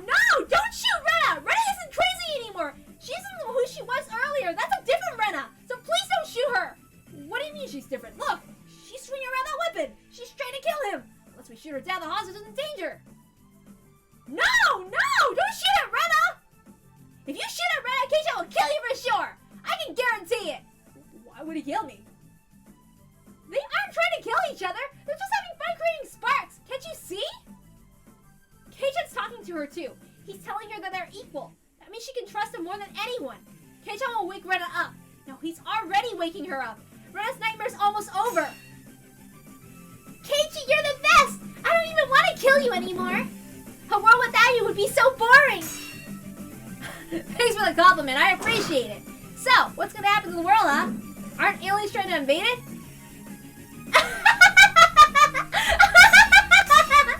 You know, I don't even think I care about the aliens or parasites anymore. If the world's going to go perish, go ahead and perish. Who cares about the conspiracy of the three families anyway? That's right. Even if a meteor hits the Earth tomorrow, nothing would be more fun than this moment. Hey, aren't you supposed to die tonight due to some poison? You sure don't look like you only have a few hours left to live. That's right! I completely forgot about that! I'm supposed to claw out my throat and die tonight! Hey, that's a scenario you came up with, don't forget! Come on, scratch your throat once in a while at least! Hey, I know it doesn't itch anymore, does it? It definitely doesn't. This is more fun than scratching your throat could ever be. Yeah, this dance was really way more fun! I wish it would never end, but my body was screaming. I was breathing hard and felt dizzy from lack of oxygen. My upper body felt as light as a piece of paper, as if even a slight breeze could take me away. It really had been a blast. I need to end it soon. I felt the same sadness as I had in the water gun fight. Back then it had been declared a draw. I wonder what will happen this time. Who knows? But one thing is for certain. What? I love doing this with you. Me too! I jumped backwards and slammed the roof with my bat. The sound was as intense as a huge drum. The noise woke up the people who were captivated by our fight. The silence returned, and the chorus of the Higurashi filled the air. Okay, let's pause for a moment. Sure, let's end this with one more strike. We started to move slowly and increase the distance between us. Everyone realized it. This fight was ending very soon. Okay, this is it. I'm gonna ask you one more time. What is it? Hey, you're betting something on this, right? Isn't that why you were fighting? I did? Sorry, I forgot. You're hopeless. Okay, listen carefully. If I win, you'll become my personal maid and serve me every day. You'll have to introduce me to others as your master. My uniform better be cute. Of course it will. And there will be a variety of uniforms ranging from old-fashioned ones to ones that are a little dangerous. dangerous. They'll be custom made so they'll fit you perfectly. How about that? My goodness, I don't intend to lose, but that could be fun somehow. If you win, Rena, I pause for a moment. If you win, I'll believe your stories. Rena was happy until just a moment ago, but that expression was suddenly wiped from her face. Aliens are invading the Earth, and we have parasites in our brains. The Sotozaki family is pulling the strings, and they're researching the parasites in secret. The aliens will be in control of the world starting tomorrow. I will believe in that. Also, since you're dying tonight, I'll make sure you go peacefully, so don't worry. It's not fun if I win, is it? Your reward sounds a lot more fun, Keiichi. Well, what can I do? You did all this because of what I just said, right? Yeah, I guess. Sorry, I almost forgot. Rena smiled sadly for a moment, but soon that expression was wiped off her face too. I'm going to win no matter what. I want my personal maid! Boo, boo! It's not fun if I win. Then, do you want to change it? What do you want? Finally, Rena smiled happily again. The breeze dried our sweat. It was a good feeling. We no longer went crazy, even with the moon out. We could finally enjoy the coolness of the evening. It'd be so nice if we could just lie down on our backs and gaze at the moon. So smiling a little, Rena spoke. I want the same reward as yours, Keiichi. What? You want me to be your maid? That's something. You don't have to be my maid, but the rest is the same. I want you to say good morning to me every morning and good night every night. I want you to treat me well and let me play around all the time. I guess no matter who wins, we'll always be together. We'll always be together, but the one who gets the special treatment's different. Why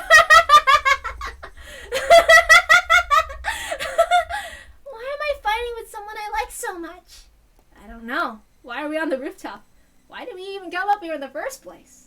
I don't know. I forgot. Maybe we're both airheads, and that's why we floated up here. Yep, we're airhead buddies. We're buddies, all right. Well then, shall we get started? I don't want to cool down too much. You're right. We better finish up before it gets too cold. We readied our weapons and took our stances. I was going to suggest that we stop this. I really was. I shook my head slowly. No, we have to finish this. Otherwise it won't end. Our fight won't end. We can't quit. We have to bring it to an end. This isn't right. It's possible that no matter who wins or loses, there will be no reward. Even if that happens, we still shouldn't hate each other, so I'm going to tell you this now. What? It was fun. Yeah, I feel the same way. Rena, even if one of us dies, we'll see each other again. And when we do, we'll have fun in the normal way. We'll laugh together in the normal way. And we'll fall in love in the normal way. We won't doubt each other. We'll trust each other. And we'll meet again. Right? For sure, right? yes, for sure. Tears appeared in Rena's eyes. I noticed I was about to break down too. Okay. Are you ready? There was no signal, but we stepped forward at the same time. Our shadows jumped in the moonlight. We were fighting so viciously earlier, but now it was like we were moving very slowly. We must have looked like a shadow play. Everyone was watching the shadows dance. Rena's shadow hit my metal bat violently. As a result, I let go of it. The metal bat bounced once on the roof and then rolled down to the schoolyard. I lost my weapon, and here was Rena's chance. Of course she went missing. I was lying flat on the roof and Rena got on top of me. Rena's knees were holding down my arms, and there was no way for me to fight back. The moon was divided in two. The shadow of Rena's hatchet had split the moon right down the middle. This was the end. Shit, that was good. I can't even pull my arms away. Hey, Keiichi, it's over, right? Not yet. It's not over until you swing down your hatchet. I don't wanna. Huh?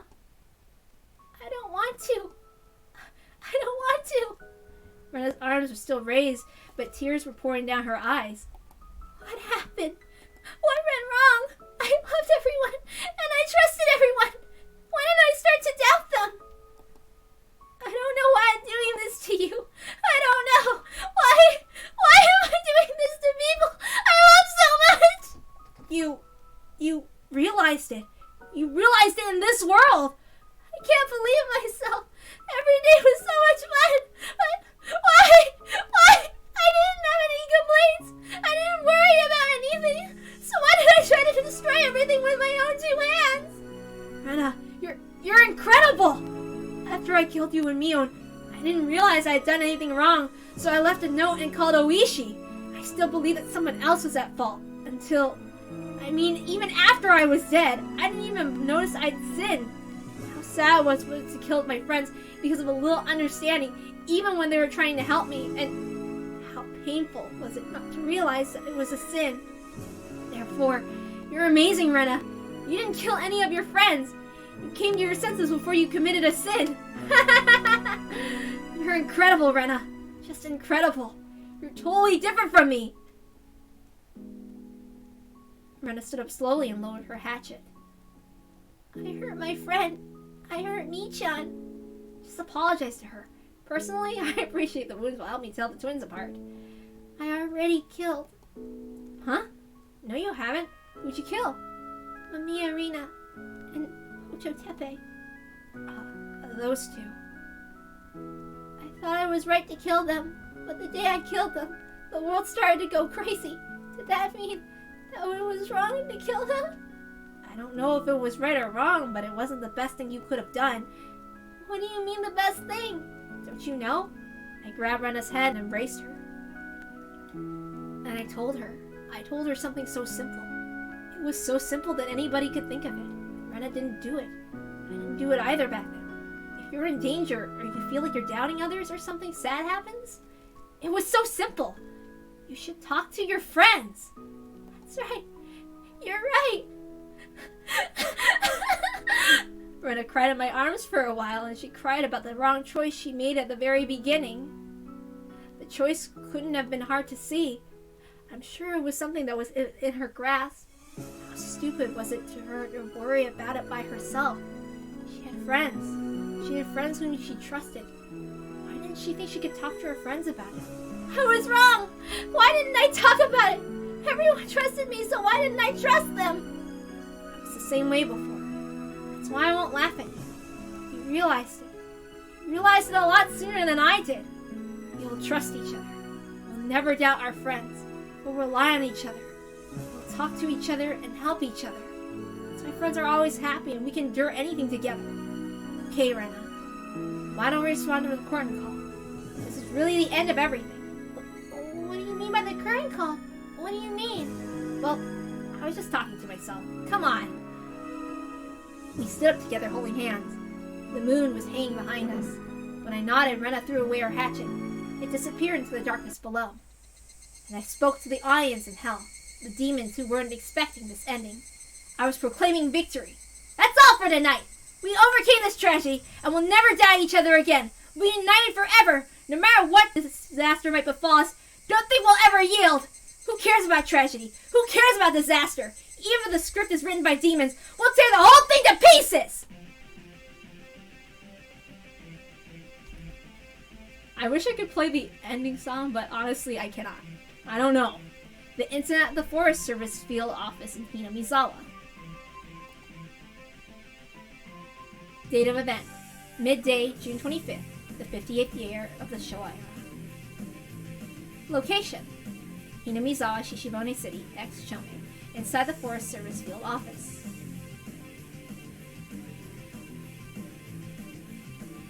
Summary: on June 25th, the suspect, Rugu Reina, broke into the Forest Service field office in Hinamizawa. She forced her way into the classroom of the local school and housed within the office complex, and proceeded to take 25 people hostage. The suspect scattered around a large quantity of gasoline and held the school hostage for over 7 hours. The situation remained in deadlock for some time, but at 1845, several hostages resisted and fled from the building. At the same time, a special unit for the Osaka Police Department's 2nd Riot Division arrived on the scene. 24 of the hostages were safely rescued. The remaining hostage fled to the roof, and after brief pursuit of the suspect, engaged in close combat. At 1910, she agreed to disarm and surrender, freeing the final hostage. Casualties: 4, all minor injuries. Details follow. Sonozaki Mion. She was captured by the suspect around noon that day, and she escaped at 1845 and was taken to safety. The suspect inflicted minor injuries on her during the fight. Furude Rika. She was captured by the suspect around noon that day, and she escaped at 1845 and was taken to safety. The suspect inflicted minor injuries on her during the fight. Hojo Sako. She was captured by the suspect around noon that day, and she escaped at 1845 and was taken to safety. She fell and suffered minor injuries during her escape. Maibara Keiichi. He was captured by the suspect around noon that day, and he was released by the suspect in 1910. He received minor injuries when he engaged in combat with the suspect. Oh man, how did I freaking mess up the ending? I heard myself hesitating. I usually don't mess up! What the hell? Ugh! I reread this so many times. I messed up? I messed up so many times during the reading! This makes me mad. Regarding the arrest, Rubu Reina. She disarmed and surrendered to the police at 1910 and was subsequently arrested. She was taken to Okinomiya Police Station and questioned. She admitted to the outline given above. Thus, there's been some dispute about the accountability of the suspect during the crime, but after subjecting her to a psychiatric examination, the prosecution determined the suspect is fully accountable for her actions. The defense is in direct opposition to this, and has submitted their own psychiatric examination report denying the suspect's accountability. The trial is currently in session.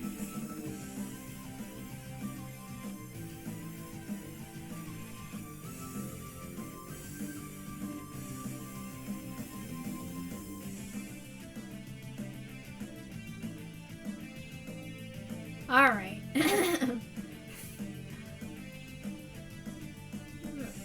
Now remember, there's still Minagoroshi and Matsuribayashi, right? There's still 2 more stories, right, after this one?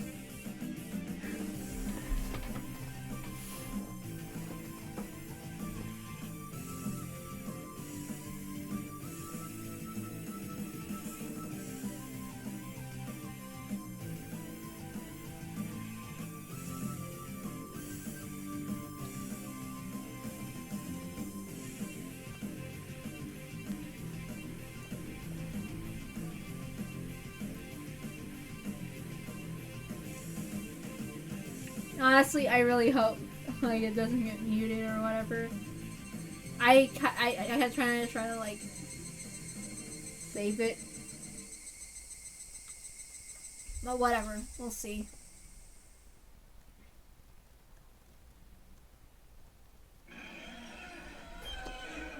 And now there's other things.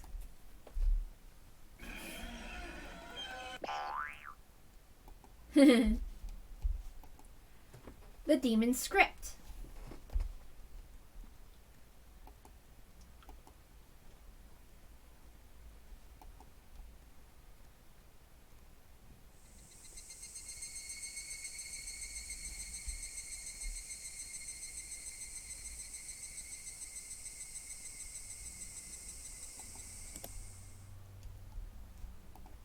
First review the tips. The Demon Script. The 17th year of the Heisei era, early summer, 2005. Okay. The car began to rattle as the road turned from asphalt to gravel. The cry of the cicadas seeped through the tightly shut windows. Most people will open the car windows and let the natural air along with the sounds of the cicadas, but people are also spoiled. He'd rather keep himself cool with the air conditioning turned on max than listen to the sounds of nature. Usually it was the rainy season at this time of year, but this June the summer had already come without any rain, just like how the weather was on that day 20 years ago. The air and the sound of this area is just as clear as I remember it. Yeah, the winds are cool and the sunshine is bright. This place could have become the World Heritage Site like the village in Gifu. What a waste. But thanks to that, there's no irritating tourists around here. See, that makes it much better. Why do tourists forget about pedestrian traffic laws when they're in rural areas? They walk in the middle of the road, you know. Akasaka, you still do stuff outdoors? Not as much as I used to. My job doesn't give me much free time. Same here. Oh, hey. There he is. The other man noticed and waved his hand before anyone in the car could honk the horn. The man was a young fellow on a motorcycle with a big backpack on his shoulders. He looked like he was ready to go camping. Akasaka and his partner stepped out of the car and shook hands with the young man. Captain, it's good to see you again. Yo, how long have you been doing well lately, I hope? You can take it easy today. This is Akasaka. He took care of me back in college. Hello, my name's Akasaka. Oishi was supposed to come today, but he had to go for a medical checkup at the last minute. Anyway, it's a pleasure to meet you. It's an honor, sir. So, Akasaka, where shall we go first? His name was Mamoru Akasaka. He was a veteran detective from the Tokyo Metropolitan Police Department. Despite the fact that he was so close to his retirement, he hadn't lost his clear instinct and had sharp eyes at all. Those eyes showed the confidence he built through those many risky experiences. He had a well-built muscular body and a fearless aura. He must have fought against many violent criminals. His connection to Hinamizawa went back almost 30 years, all the way to 1978. He was in the Public Safety Division in the Metro Public Department. I think I messed up. He came to Hinamizawa to investigate the kidnapping case of the grandson of Inugai and the Minister of Construction. There he met Oishi and Furude Rika. Furude Rika predicted her own death. Akasaka regretted for the rest of his life he couldn't save the little girl from her fate. He saw the news of the great Hinamizawa disaster on TV and met up again with Oishi. They pledged to uncover the mystery of both the cruel fate that fell upon the little girl and the series of mysterious deaths in Hinamizawa. Unfortunately, Hinamizawa was sealed far away for a long time. As a result, all Akasaka and Oishi could do for the past 20 years was publish the little information they gathered and ask for their readers to send their tips and clues. But recently the seal of Hinamizawa had finally been lifted. However, they couldn't come to Hinamizawa until today due to Akasaka's busy work schedule and Oishi's poor health. In fact, Oishi was supposed to come with Akasaka, but he was called in for an emergency health checkup. The other two who had came along were Akasaka's juniors from university, one who worked at the ground SDF and the other who was his subordinate. They were assigned the mission of sealing off Hinamizawa, so they were quite knowledgeable about the village. Akasaka took out a scrapbook from his bag. The corners of the scrapbook were all dented, making it look very old. Akasaka flipped through the pages and thought for a second, letting him know this was his first destination. "Alright, please take me to Onifuchi Swamp." "No problem. Right this way, sir." The young man got on his bike and waited for the others to get back to their car. They honked at each other to signal that they were ready, and the young man led the car to the swamp. Heading through the forest, they came to an open area where the ground was covered by concrete. There wasn't even a single drop of water in sight. All the water in the swamp had been replaced by concrete. That was what Onifuchi Swamp looked like now. There isn't even a drop of water, let alone a swamp. I was told they sealed the swamp right after the disaster. This place is already encased in concrete by the time I arrived here for my mission. Let's go down there and take a closer look. Akasaka got out of the car and walked to the center of the concrete-filled swamp. It wasn't a parking lot or a heliport. It was just a huge empty concrete space right in the middle of the forest. So this is the place where people say there was a landing spot for UFOs. Really? I've never heard of that. Well, they write it on the occult websites.